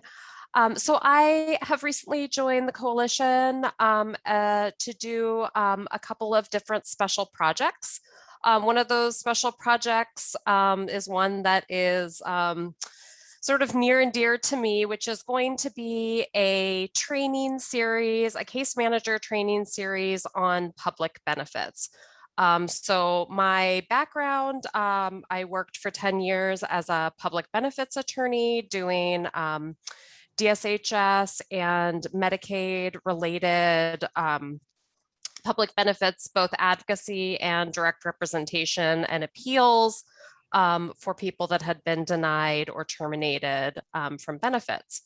So what the first step is in this case management series is we want to hear from you to find out what public benefits would you like to learn about, especially in light of, during the pandemic, there have been a lot of changes to public benefits, a lot of really good changes for the clients that we all work with, making benefits more accessible, removing some of the limits that those benefits usually carry. And we want to make sure that case managers, have all of that information to be able to spot what benefits their clients might be eligible for that they're not receiving. So we have put together a very short survey. It shouldn't take more than 5 minutes. Jason just dropped it into the chat. It's also contained in coalition, the most recent coalition email that's gone out. If you could please fill that out and let us know both what benefits you want us to cover in that training series and what type of format would be the most helpful. We'd really appreciate it. So I look forward, yes, and please share the survey widely. We want to hear from as many direct service providers as we can so that we can tailor our training series to what is most helpful for you working with clients. Yeah, and so that it's there in the chat. Thank you, everyone. Thank you so much, Sara. Thank you, Jason. Thank you to Chad and Melissa, Shayna Deitch from Senator Murray's office, Palmira Figueroa from Congresswoman Jayapal's office, and to all of you who are who make up really truly the power of this coalition. We are stronger together, and when we share information, we are more powerful. It is also quite clear these benefits can transform people's lives. We have a beautiful email from Melissa that we don't have time to share right now, but we'll find a way to share it with all of you because it will bring tears to your eyes as it did to all of us. And Sara's leading on these trainings is for all of you to ensure that you are helping the folks you work with get access to benefits that you and your clients, residents, and guests may not even know exist or have broader eligibility for right now. I also want to just acknowledge that we are, of course, a little over time, and that's because we have so much good news and information to share. So forgive us if we're picking up the pace a little bit here. The power of this coalition comes from our members, from the people who are doing this and living this issue every day and every night. and from the board of directors for the coalition, who provide essential leadership and governance to our small and mighty organization. We're delighted to have Jen Romo, a member of the board of directors, join us today, and she is going to help share with you information about the wonderful slate of candidates, 3 new board members whom we are presenting to you today for voting for the coming week. And I'm going to turn things over to Jen to share information about the slate of board candidates. Thanks, Allison. I'm Jen Romo. I'm the secretary on the coalition's board of directors. Stories like what I've heard today are really what make me so proud to be on our board of directors. I just got to say, it's such a pleasure hearing from you all. So thank you. This year, I, along with my colleagues, Nick White and our board president, Kate Baber, ran the recruitment process for new board members. And today I have the pleasure of presenting to you a slate of candidates that you'll be voting on. Patricia Allen-Dick and Nancy Connolly are here with us this morning. Go ahead and give us a wave if you want. And then along with that, we've got Keiko Budic. And I believe staff are going to share the link for you to read their bios in the chat. We'd hope to have them introduce themselves to you in person today, but because of the timing issues and scheduling conflicts, we're going to invite them to the June meeting instead. Yeah, so all 3 of our candidates bring skill, passion, and a lot of experience that we on the recruiting committee felt would enhance the work of not only the board of directors, but the full organization. Patricia Allen-Dick identifies as multi-ethnic and multi-tribal. She's the lead liaison of the National Coalition to End Urban Indigenous Homelessness. She's done community organizing in police accountability, environmental rights, women's rights, and other various social justice campaigns in Seattle and King County. Keiko Budic is a mobility justice and anti-racist advocate and communications professional. She got to know the coalition through her work at Transportation Choices Coalition and as a participant in the Puget Sound cohort on race, equity, and the environment. She currently works for King County Metro and sits as vice chair of the Seattle Transit Advisory Board. And lastly, Nancy Connolly describes herself as a lifelong learner. She's a primary care physician with the University of Washington, working in the Harbor View downtown programs, providing care for people experiencing homelessness, including recently at the Red Lion Motel-based shelter in Renton. As a membership organization, we now bring these candidates to our voting members to confirm their acceptance onto our governance board. To be a voting member, you must be a representative of a dues-paying organization. So if you're not sure if your organization is paid up, talk to the coalition staff. We want you to be able to vote on these candidates. The coalition staff is sharing the link to the vote in the chat, and invitations for the vote were emailed to current voting members yesterday. Voting will be open for 7 days until 5 p.m. on Thursday, May 27th. That means that there's time for you and your organization to join or renew as a dues-paying member for 2021. The coalition's voice is grounded, independent, and powerful because of our members. Together, we've accomplished a lot, and we've got a lot more great work to do. So thank you for your time. Thank you for considering this slate of candidates. And now I'm going to hand it to Jason. Thank you, Jen. We will be following up with you with details about how to participate in that voting process. And again, if you would like to check the status of your membership and become members, we would love to help you with that. Please reach out to our operations director, Aileen Carton-Lisfield, at the info she put into the chat. So we want to take a few minutes now to do sort of a year in retrospective, year highlights. Our annual meeting is a time to reflect back on our collective work together as a community and sort of bring forward what we've accomplished in the past year together and sort of forecast what we're building for in the future.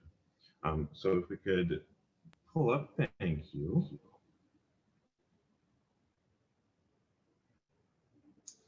We kicked off this year last May at our last meeting with the unveiling of our new mission, vision, and value statements. The coalition has long started our meetings by having a member of the audience read out our mission statement as a way to sort of ground everyone in the collective work that we are all engaging with. Our board of directors underwent an extensive process where they gathered feedback from our members, staff, and people in the community to come up with our new guiding values. Back when we had in-person meetings, I would scan the room to whomever was most fervently avoiding eye contact with me to ask them to read the mission statement. We more or less continued that same practice in virtual space. It's amazing what a long pause can do in a crowd. Thank you to the folks listed down below for reading our mission statement. We typically ask a member of our audience to read a mission statement. Every once in a while, though, we invite a special guest to start our meeting by reading the mission statement, as we did at our October meeting when we invited King County Executive Dow Constantine to join us to speak to the Health Through Housing initiative that his office was leading. I'd like to volunteer if I could, Jason. Please, take it away. My name is Dow Constantine, and the mission statement of the Coalition on Homelessness, we mobilize our community to challenge systemic causes of homelessness and advocate for housing justice.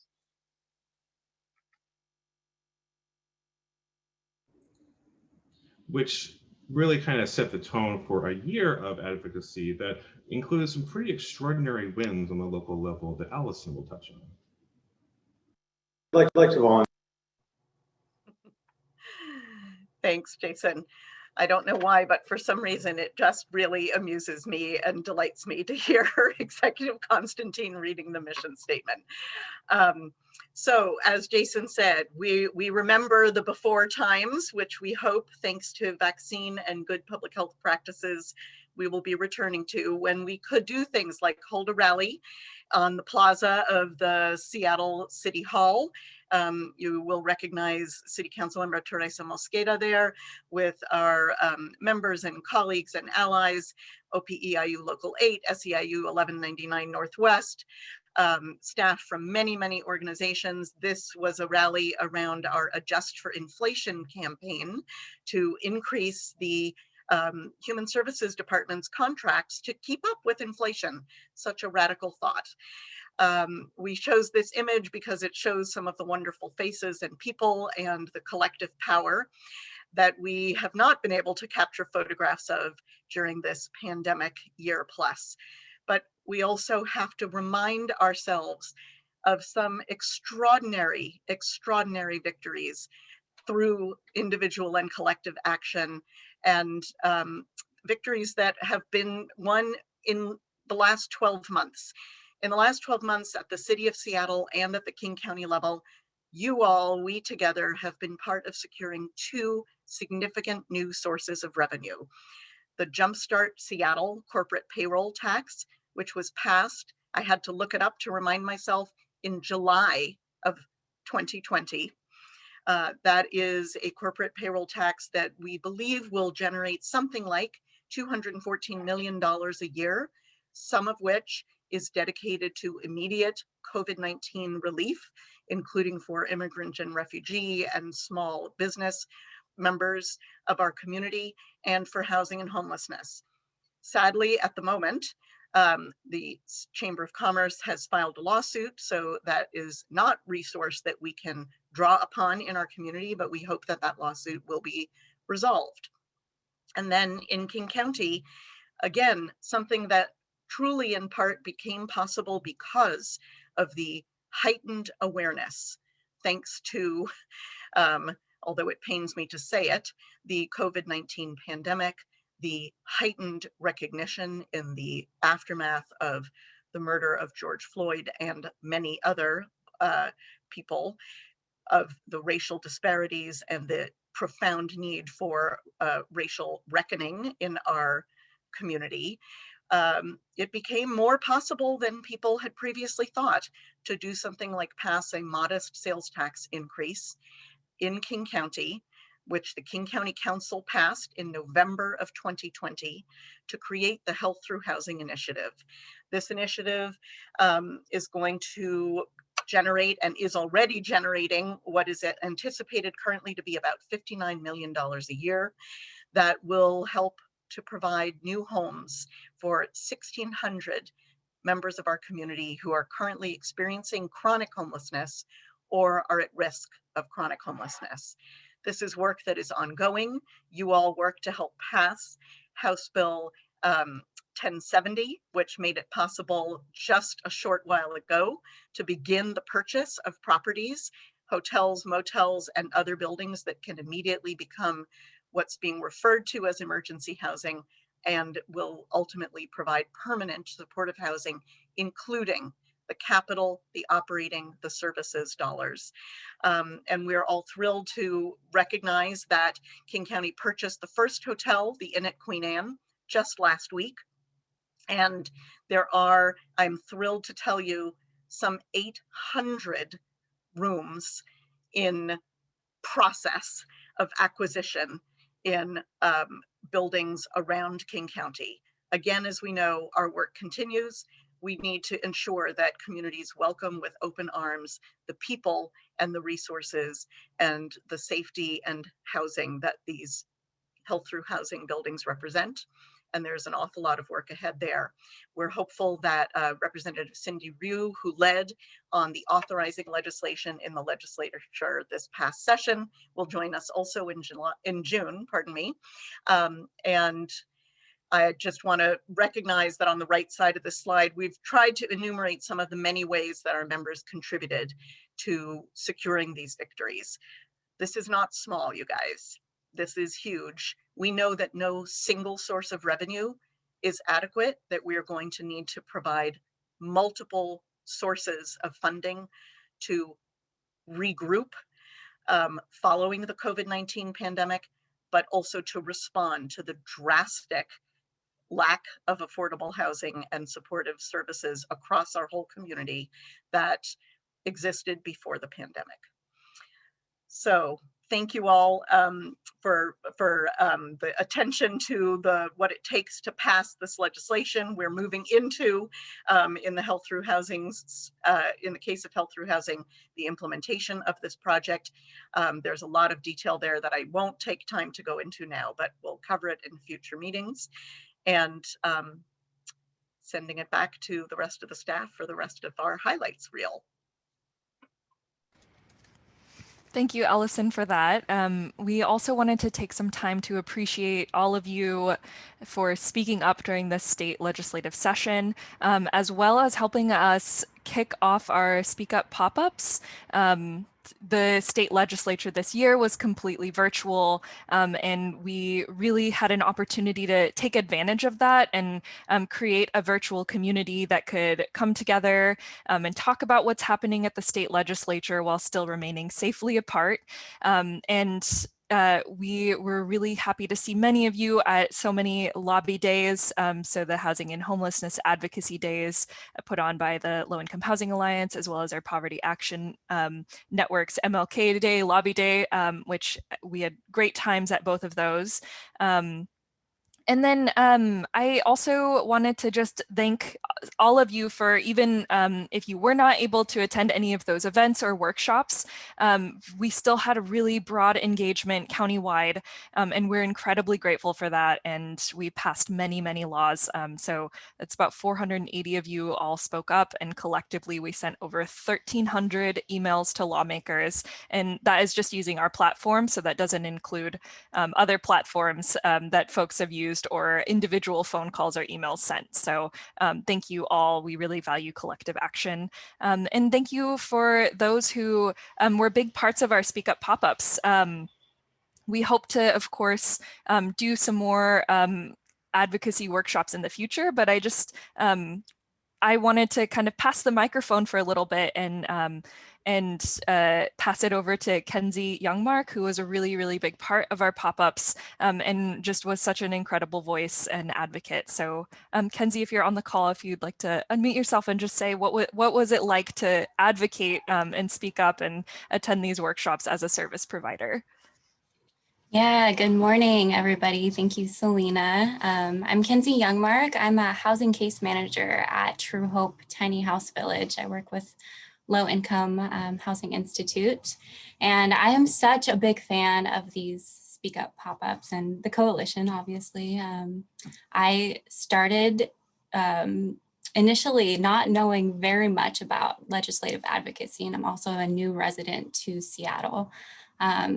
And it was just remarkably empowering for me in my own personal advocacy work. And also it equipped me to be able to empower my colleagues, to be able to talk with my clients about how they could get involved in the process. And it was just so humbling and exciting to be able to learn how I can participate in something, a system that is meant for us all to participate in and use our voices in. I learned that I could actually have a relationship with my legislators. I live in the 36th legislative district, and I got to meet Senator Carlisle and learned how to send emails and speak up for all the individual bills that we work towards, and just really excited about the work that we were able to do, and really grateful for the coalition to kind of spearhead this opportunity to learn about the process. And it really just enhanced the work that I do with clients. So I'm very grateful and looking forward to a continued career that involves legislative advocacy. Thank you so much, Kenzie, for speaking up and being such a just a beacon of hope and helping other folks speak up as well. And we really hope to continue this work going forward. So, and if you are all interested in our advocacy workshops, I will drop in a survey for folks that registered and attended our pop-ups. We really want to get your feedback about what worked, what didn't work, and also think about going forward, what kinds of workshops are y'all interested in, so that we can bring you the kind of community advocacy programming that, that you want. So. And I'll just kick it off to, I'm not sure who is next in the slide, but Jason. Thanks, Selena. As you said many times in this meeting, our work at the coalition is driven by the community. And as a county-wide coalition, our work is leveraged quite a bit further by actively getting involved in a number of regional stakeholder groups that bring folks together to discuss region and population specific issues. Coalition helped the University District Service Providers Alliance that serves youth and young adults in North Seattle transition to virtual meetings in April. We've been involved with the North Urban Human Services Alliance, covering the cities of Northern King County and the surrounding areas.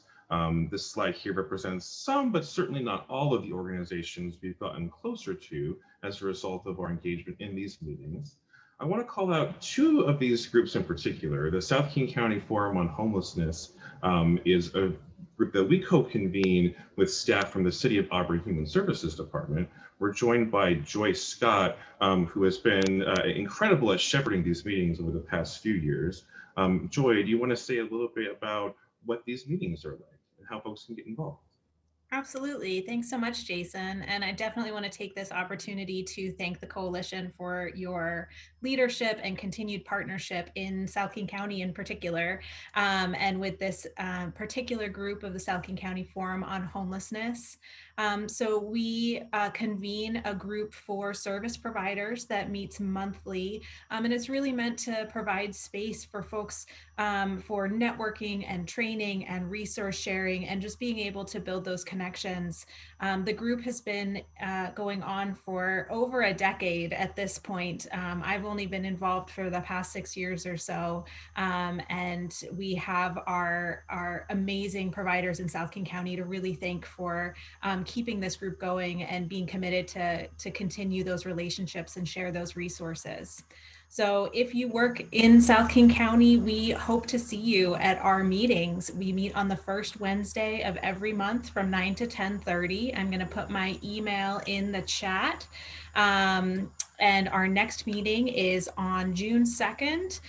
We're going to be hearing from Tricia Bate with the South King Housing and Homelessness Partners about some really exciting opportunities to be deeply involved in efforts to create greater affordable housing in South King County and housing policies that positively impact stability. So really excited to continue working with this group, and please join us if you are a South King County provider.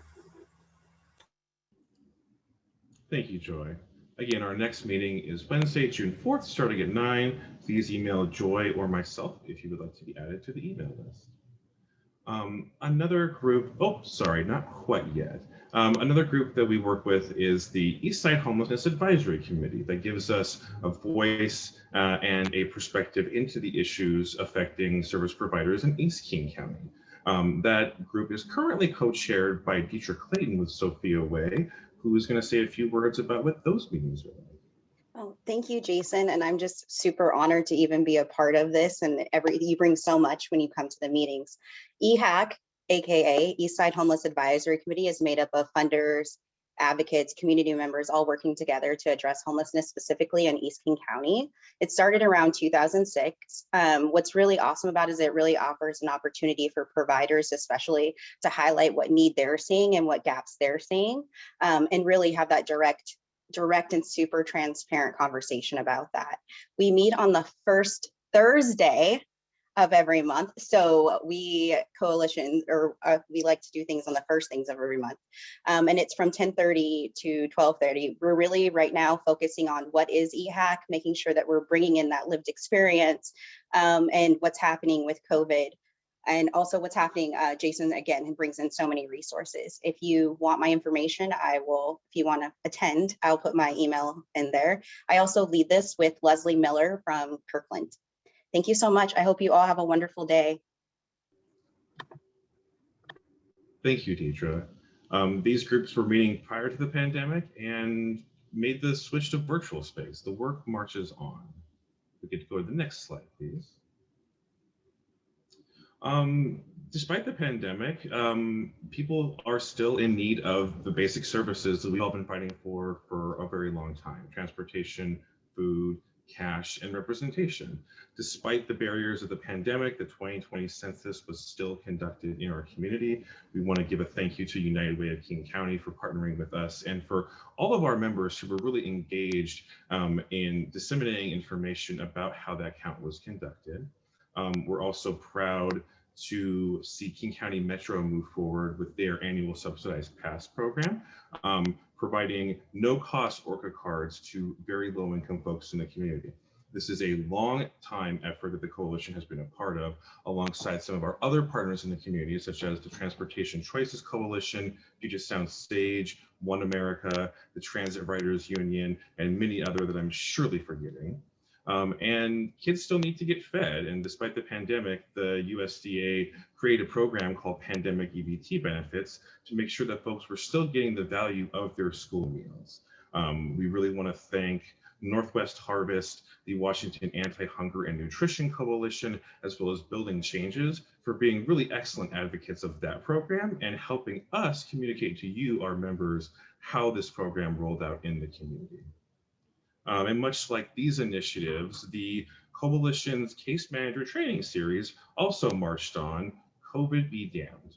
We made the transition to virtual case manager trainings in July of this year. If we could switch to the next slide, please. With the first in our series, Financial Empowerment, Tools for Homeless Service Providers.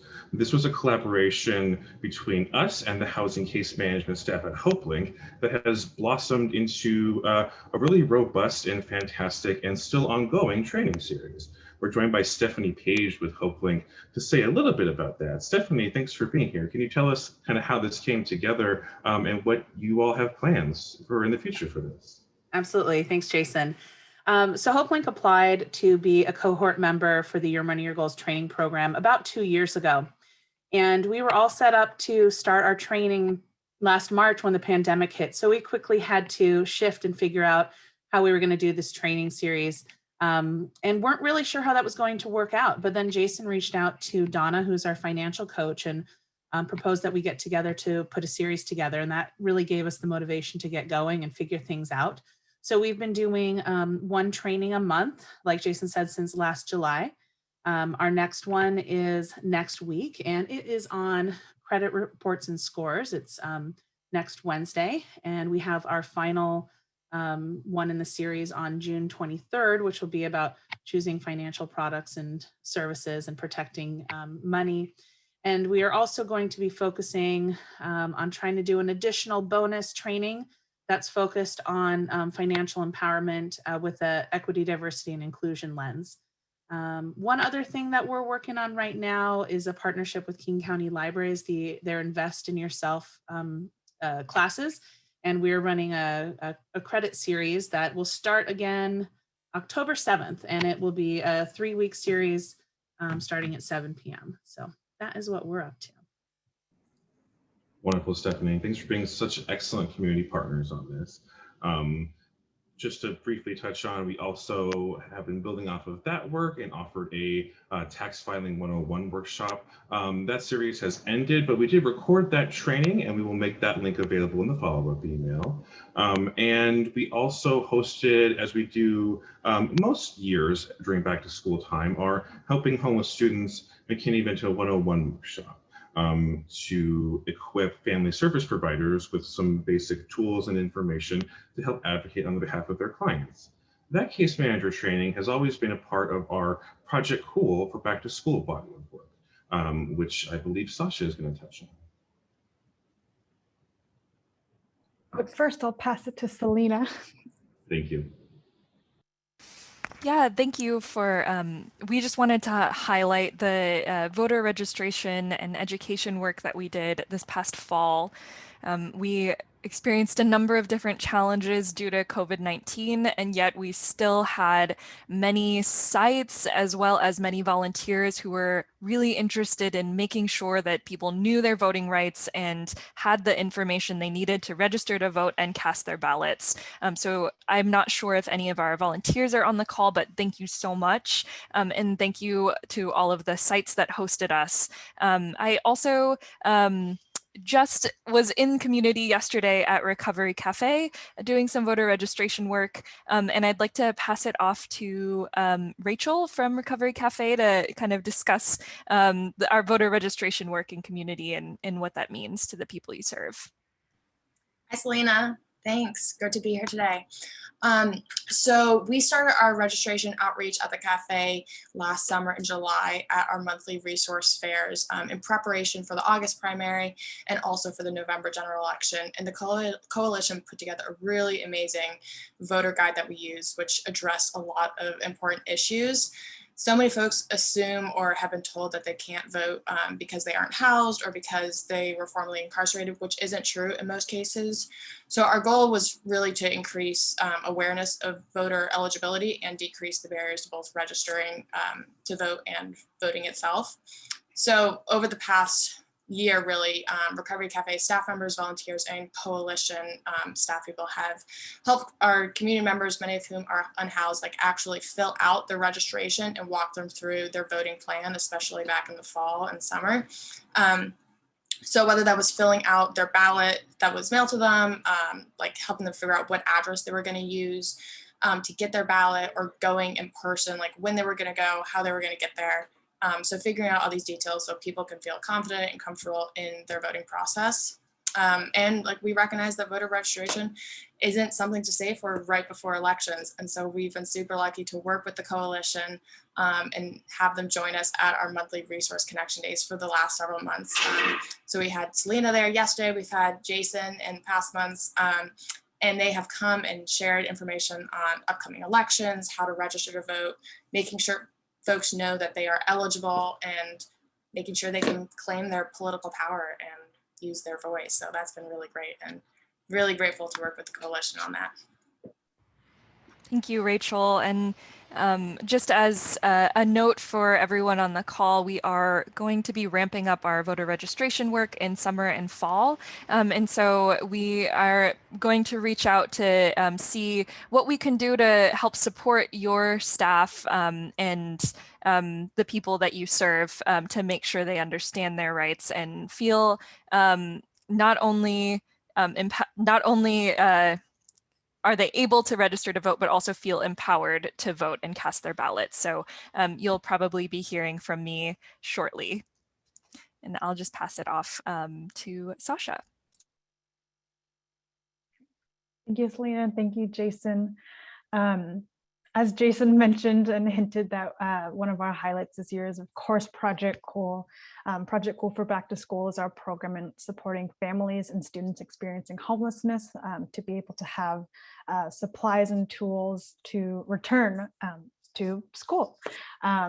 Although we couldn't have the people power this year to stuff our backpacks, to help us with disseminating the information, we were still able to provide 1,043 students with filled backpacks, with new books donated from Scholastic, with USB drives donated by 2 generous donors. And of course, we were still able to host our Helping Homeless Students workshop in partnership with Building Changes. And so we are still going to be doing Project Cool this year. Of course, it'll still be adapted and not quite what it's looked like in previous years with our volunteer people power. But so if you are interested, we'll be, of course, reaching out to you, but you can also email projectcool@homelessinfo.org. And a really wonderful opportunity and partnership that Jason was able to bring to Project Cool is Path with Art. And so Jason, I will ask you to speak to that. So thanks to a sort of an excess of school supplies from some of the prior year's supply drives, we had an opportunity to connect unused art supplies with Path with Art, which offers art-based healing and enrichment services to senior centers, programs for people who are experiencing homelessness, and other marginalized folks. They took a huge batch of our supplies and turned them into art kits that were then mailed to many of our member organizations to provide enrichment activities for the folks that they serve. We've mailed hundreds of these kits out to several community organizations who reported that their clients were really delighted by the opportunity to express themselves creatively at a time when a lot of folks are stuck inside and don't have a lot of their creative outlets available to them. So we really want to thank Path with Art for collaborating with us and leveraging our resources just a little bit further. Thank you, Jason. And as you can see from the various slides we shared, that this work wouldn't be done without you and the collective action brought to advocacy trainings and serving the people that you work with and our neighbors. And so for some of you in our registration, we ask you to share a quote with us on what working with the coalition means to you or the value it brings. And so we shared a few of those here. And I'll read one out loud. It has been such a scramble during COVID to get updated resource and service information, and the coalition has been great help in coordinating and collecting updated info. So thank you for joining us and for sharing the power of the coalition and action in that way.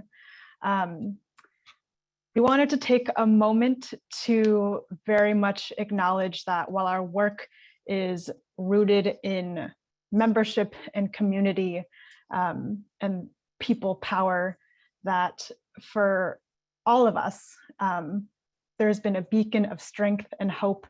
And we wanted to honor and recognize the Public Health Seattle King County Healthcare for the Homeless Network.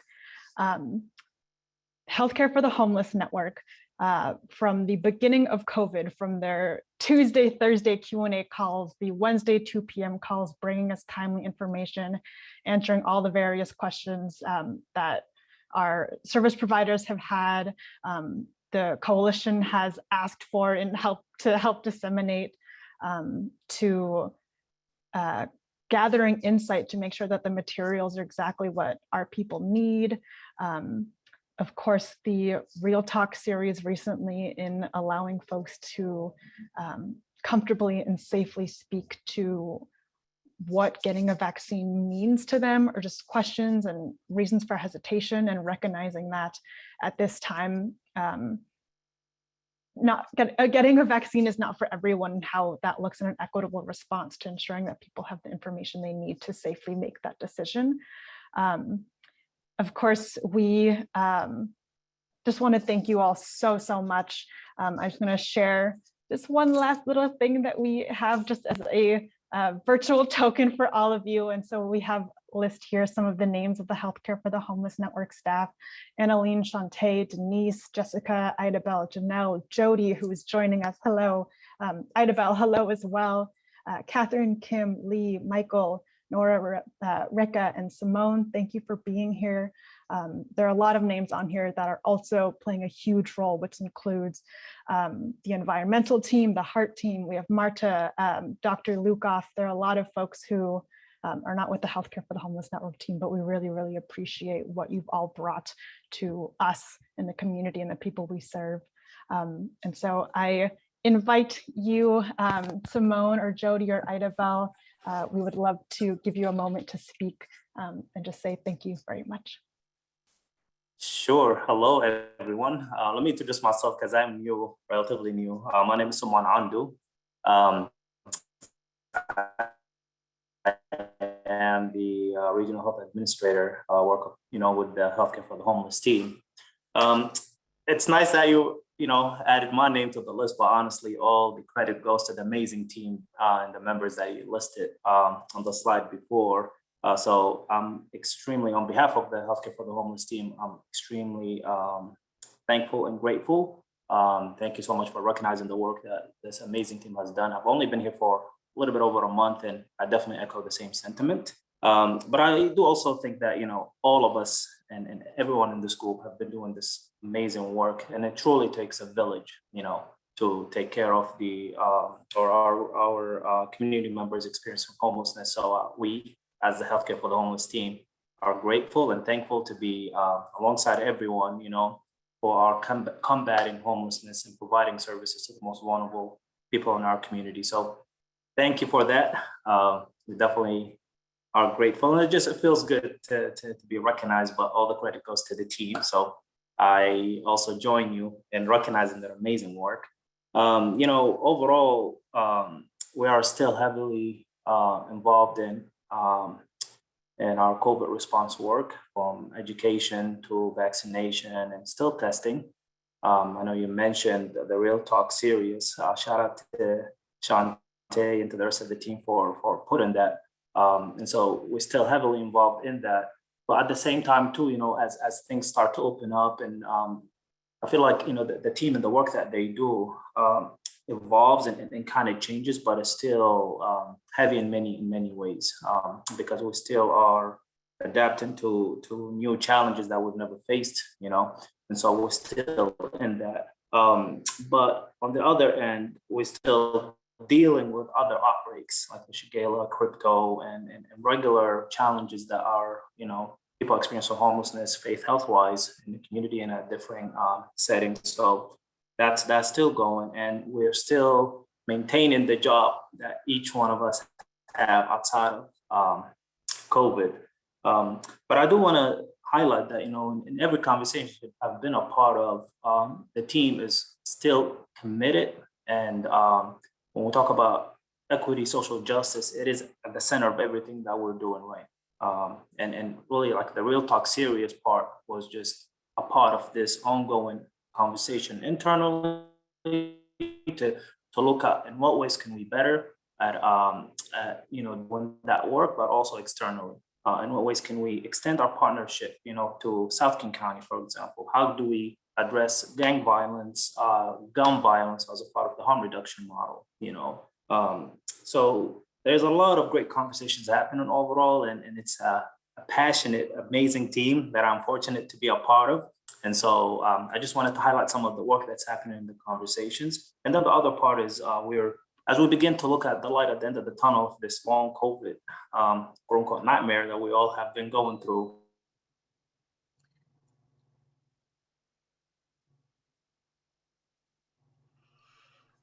What can we Simone, do we better?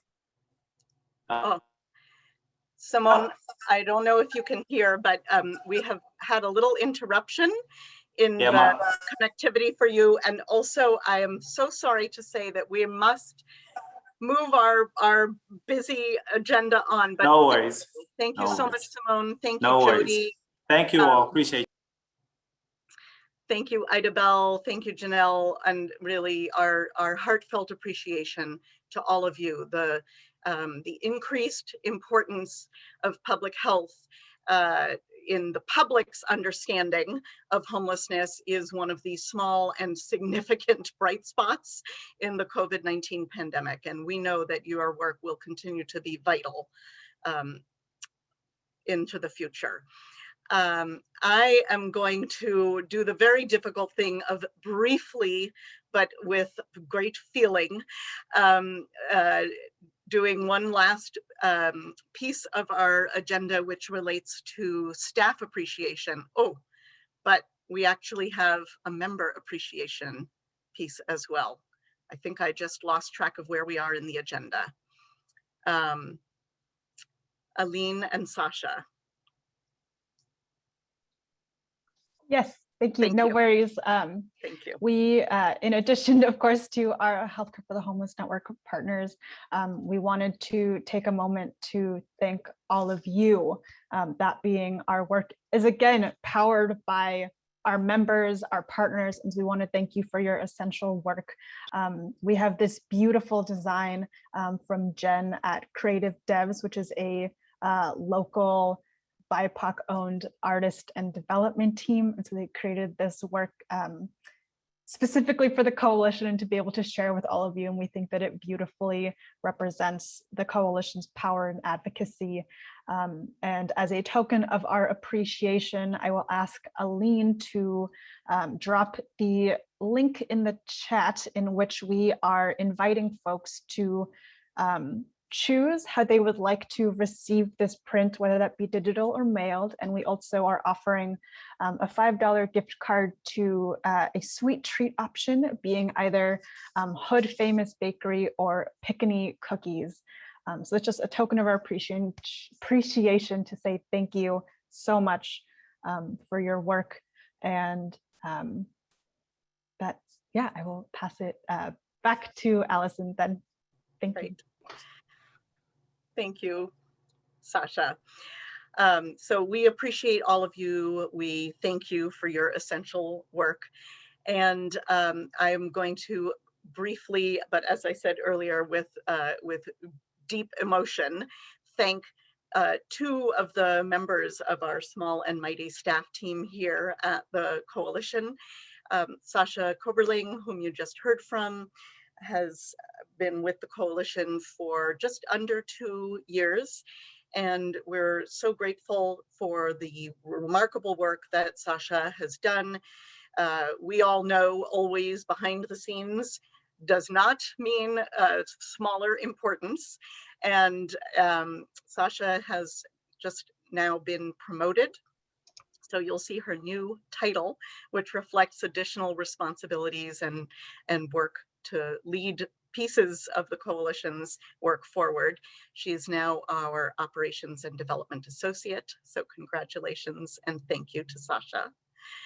And I am joined here by my assistant, Minka, who's now going to get down, which is very appropriate because the next person I'm going to thank and ask you to join me in thanking and appreciating is Jason Austin, our membership organizer. And here are some of our favorite images of Jason at work and at play with Mochi, his colleague. And Jason, we want to thank you so much. There isn't time really to do justice now. I want to let everyone know that on June 3rd, we will be having a virtual hangout party to celebrate and thank Jason for really helping to weave together our broad, diverse, and feisty coalition membership, virtually and in person. You may not know that in addition to the talents that you've seen, Jason is actually quite the cook. So here's a little preview of some appreciation for Jason that's coming their way. And we're going to ask Jason to just say a few words. If you're interested in joining on June 3rd, please drop a note to Sasha at homelessinfo.org. And then we're going to have Reggie Garrett, our wonderful friend and patient and extraordinary musician, start a live music set for as long as he's available for after Jason has said a few words. Thank you all so much for joining us. We appreciate you. Thank you, Allison. And thank you so much to everyone on this call here. The thing that I really want to say is that not just in my work at the Coalition, but in creating who I am as a human being, the Coalition members and the individuals that make up our member organizations have been such a crucial and essential part of my journey. I would say my journey to here started 7 years ago when I was hired by Coalition member Crisis Connections to work for the 211 Community Services line. It was my first social work gig.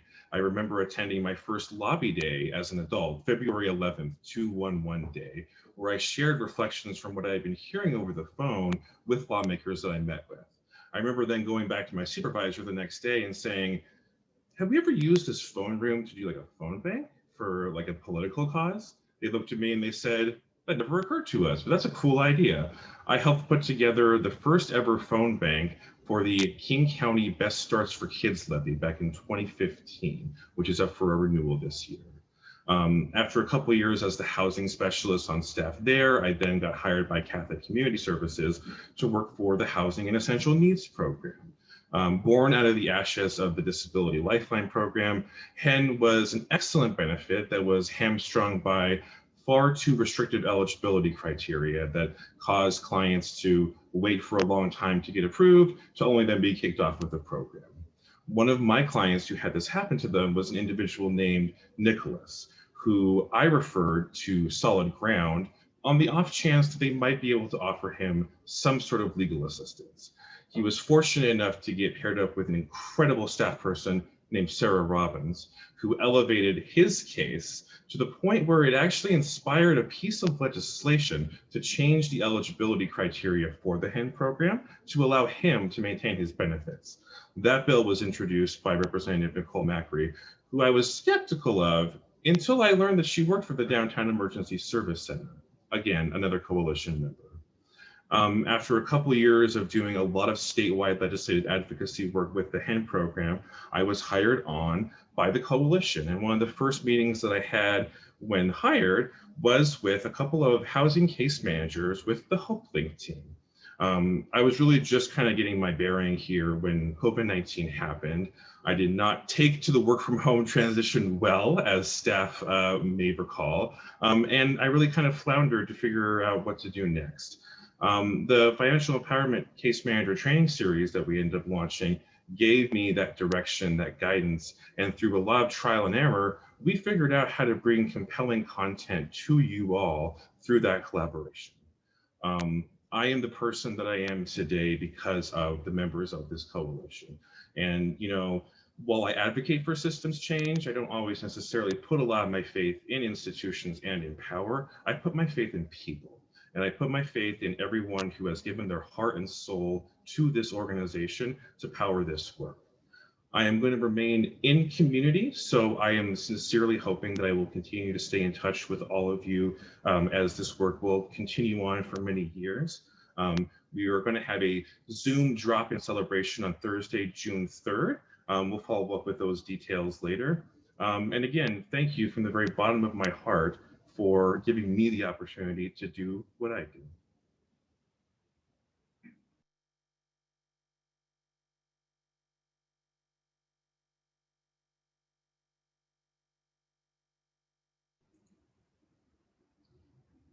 And with that, I think we will pass things over to our wonderful musical guest.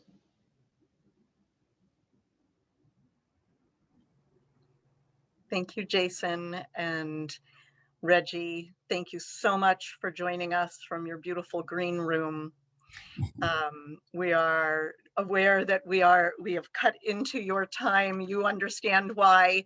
We're going to invite you to play for as long as you're able. And if people are needing to go on, of course, to other work today, we will record your full set and share it with our members for future enjoyment. Thank you and welcome, Reggie.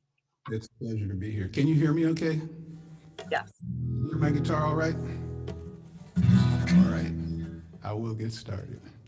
I want to thank you folks for inviting me to do this again. You know, it's one thing to be invited once, but for a second time, I figure I must have been all right the first time around. Anyway, I'm going to start off with a song.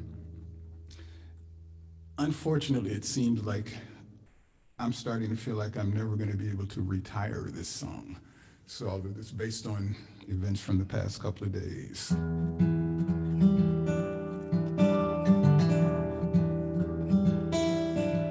In his hand, he flashed a gun. Or could it be you only thought you saw one? I can't believe that you shot him down so easily.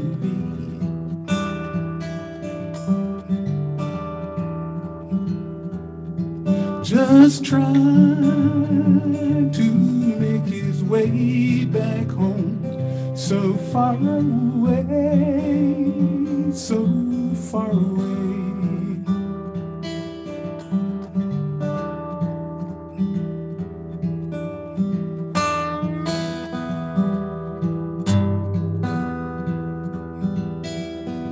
And so now you see a threat in her dark-skinned teenage silhouette. Oh, I can't believe that you slammed her down so easily.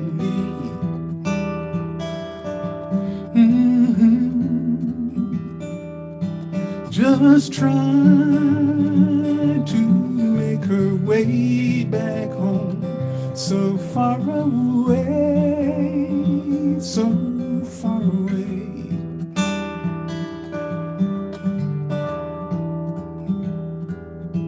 Well, nobody told me that my life would be this way. I stepped through that door and I got hell and the devil to pay.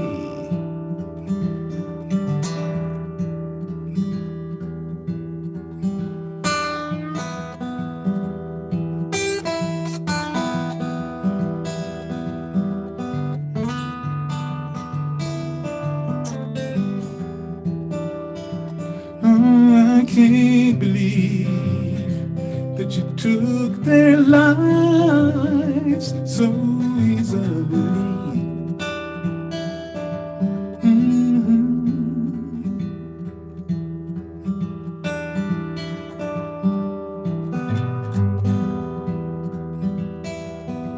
And you don't know just who I am, and you never really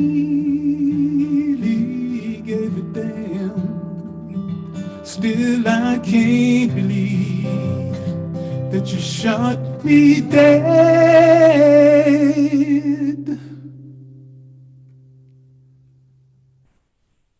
so easily.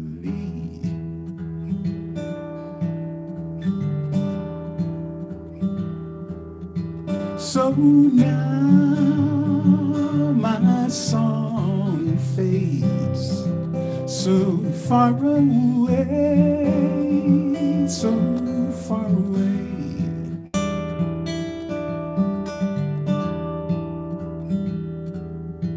Just trying to make our way back home, so far away, so far away.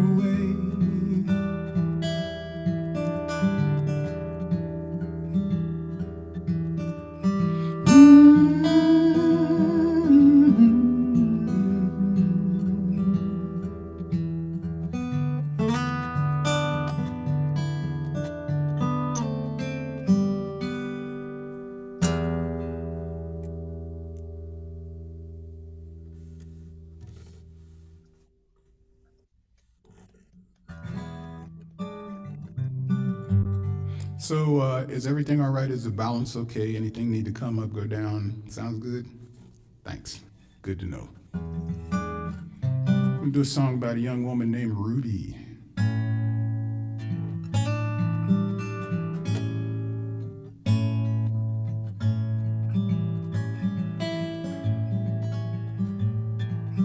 Ruby does as Ruby will, enchanted eye. Don't ask her why. Ruby knows as Ruby feels, face to the sky.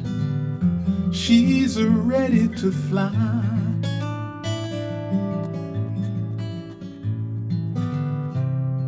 Sailing with angels.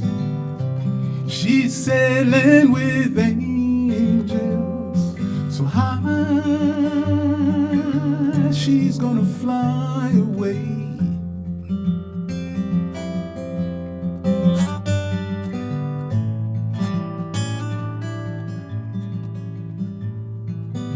Ruby sails the moonish sea.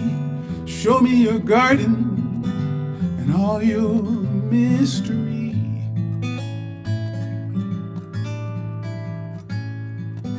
Ruby's touch, a two-way street. Anything is possible, long, but nothing's for free.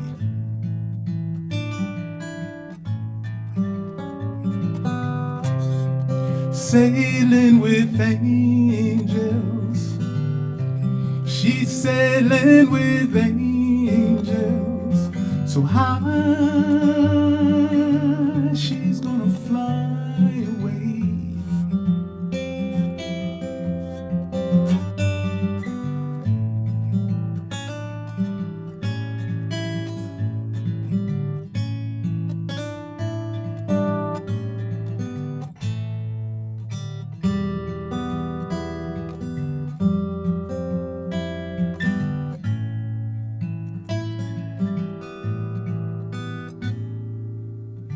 Ruby showed me how to live. She whirls in the sun with smile like bliss. She says, life is rarely what you want. Just fall in love all with what it is.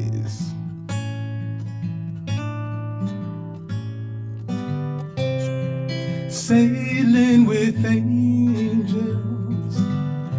She's sailing with angels. So high, she's gonna fly away.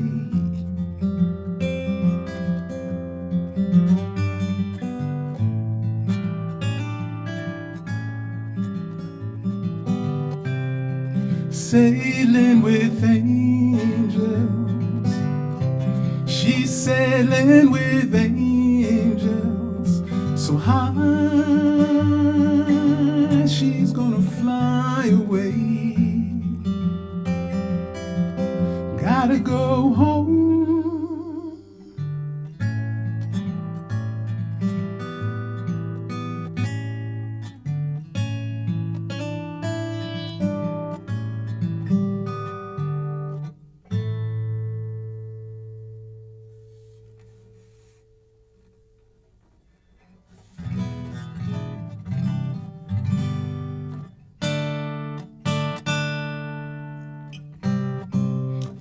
Okay.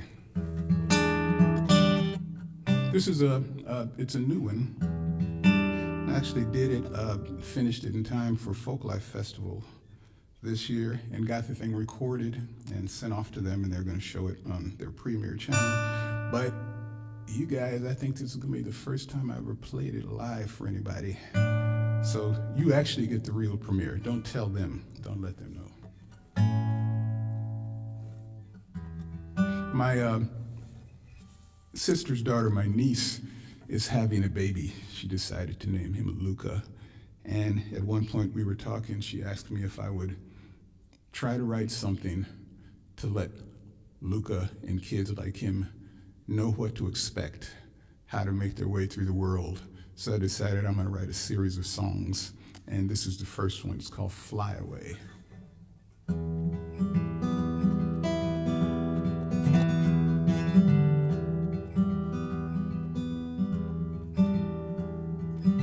You said there's no way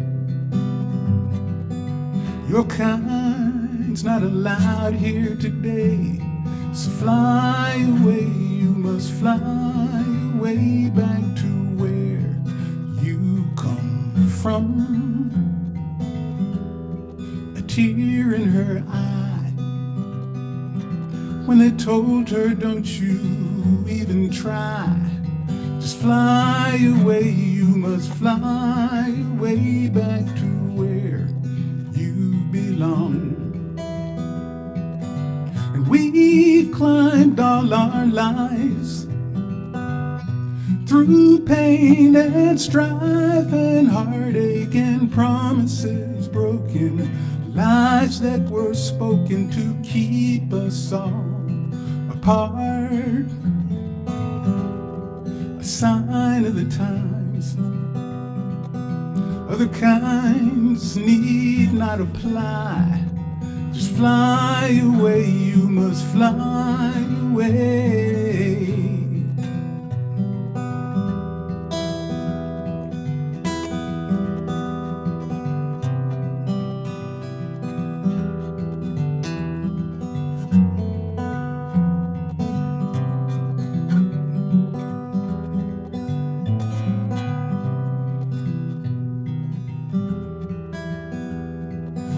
We've waited so long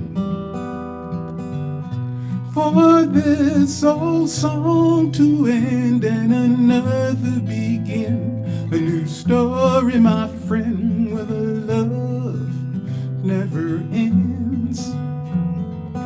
So let's try something new. No matter your sway or hue, let's fly away and let's find a way to a world we can call our own. Fly away and let's find a way to a world for us all.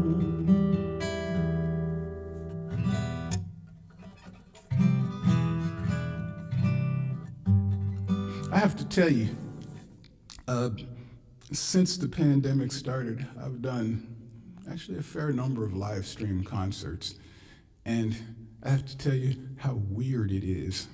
This is the strangest thing. If you are do an activity that has everything to do with being in the same room with other people and getting that feedback, like just to feel it, whether you hear anything at all, it's so strange to sit here and sometimes, not all the time, but sometimes even see these little faces and boxes on the screen, and you finish and people might be doing things, but there's just nothing you hear.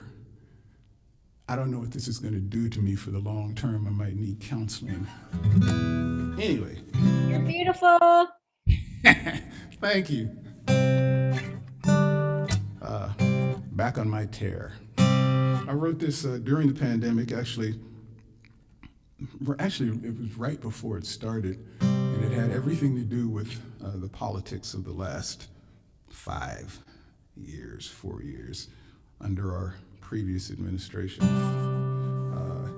Came from a book that I read that made me think about the similarities. So I wrote this. It's called We've Seen This All Before.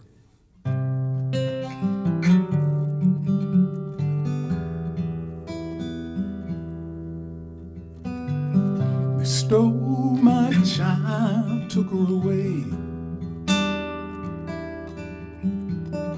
And now I cry every day. So easy for you to ignore. But we've seen this all before.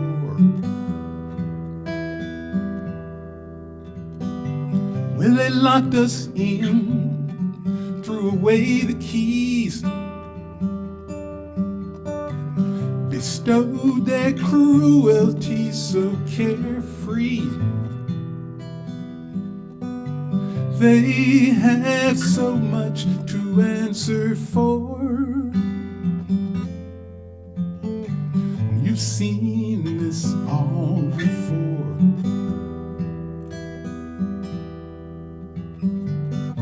In this long night, there is no place to hide. So much to lose when they have God on their side. And the faithful's crusade to evangelize leaves us to drown in a sea of lies. Don't know if we'll all make it back ashore. We've seen this all before.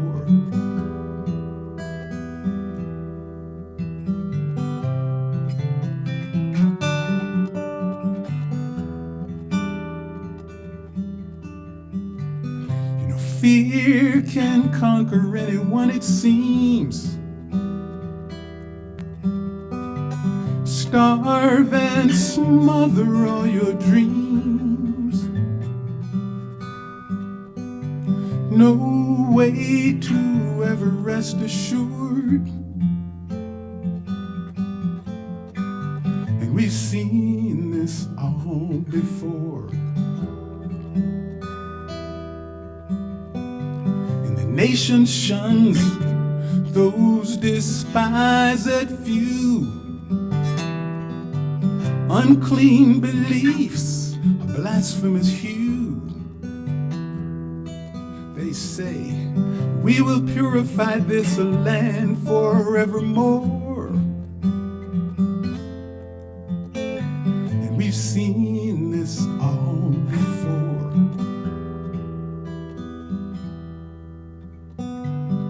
In this long night, there is no place to hide.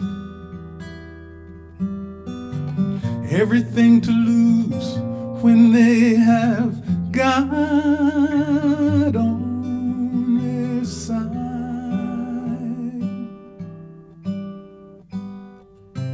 This dark night of our soul abides.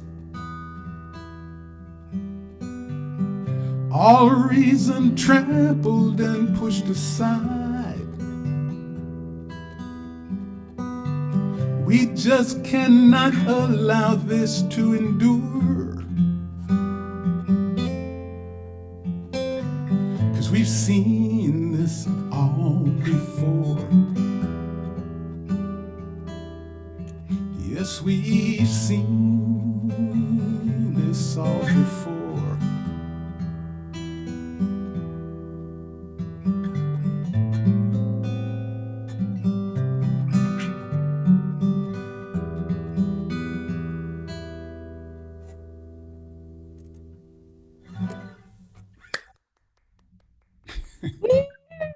I heard something.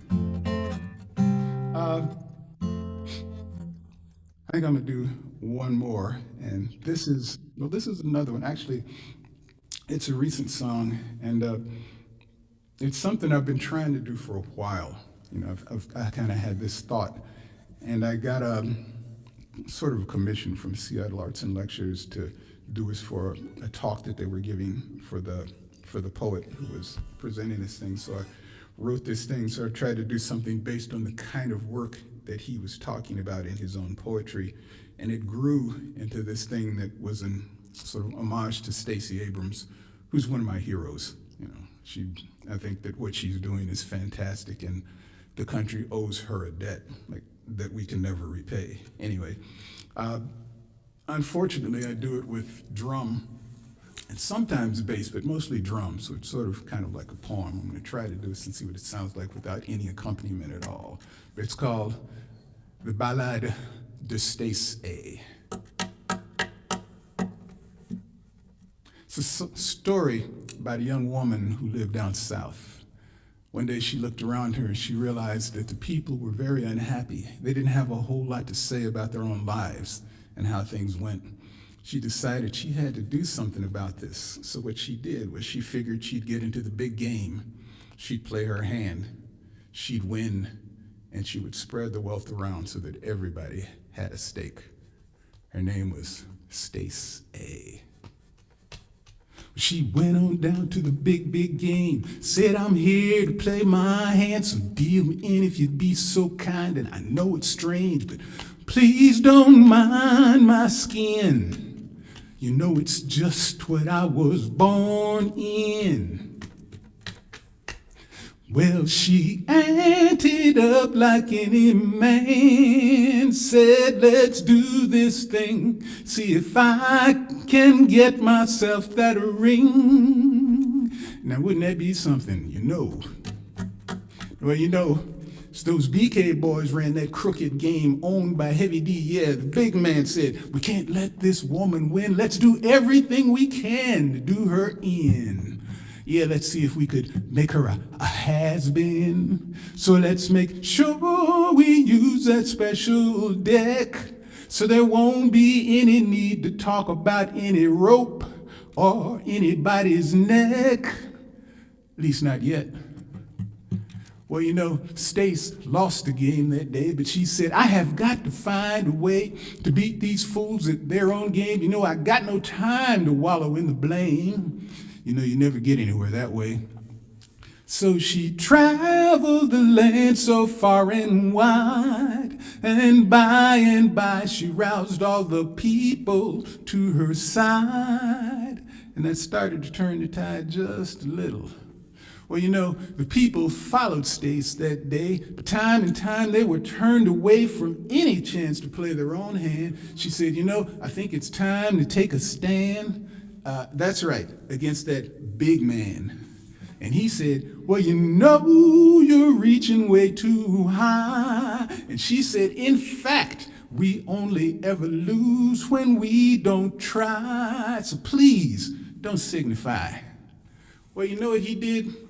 Well, that big man, he jumped into the fray and he dealt himself a hand that day. He bet the house that he would win. Said, little girl, I think you're going to take it on the chin.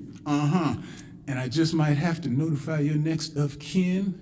He said, you know it's always been this way, and I don't think that anyone who looks anything like you is gonna win any hands anywhere around here today, so please, just go away, just go away. Well, they played all day and all through the night, and that big man, he put up one hell of a fight. But as time wore on, his bluffs wore thin, and as the sun arose, you know, it looked like she might win. And he would be the has-been. You know, she won in spite of his marked deck. Well, you know, he said that she cheated. He called her awful names, and he gave her no respect. And he still hasn't yet. No class. Well, she took her winnings, she walked away. She said, there's so many more games out there to play, and I don't know where I'm headed next. But for all you fools out there still cheating with marked decks, well, you're next.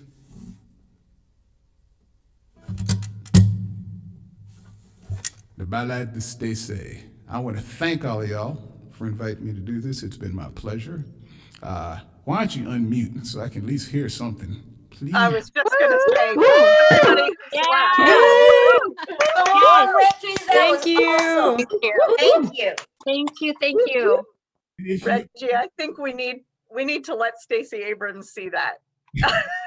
I have a busybody little sister who's taking care of that right now. She had no problem with getting in anybody's face, no matter how big they are. But what I wanted to say was, if you're interested in hearing the thing with the drums, if you go to my YouTube channel, it's one of the first ones up there. It's in black and white. It's called The Ballade de Stacy, but go to YouTube, look for Reggie Garrett, find my channel, and it's on there, and you can hear the whole thing. Fantastic.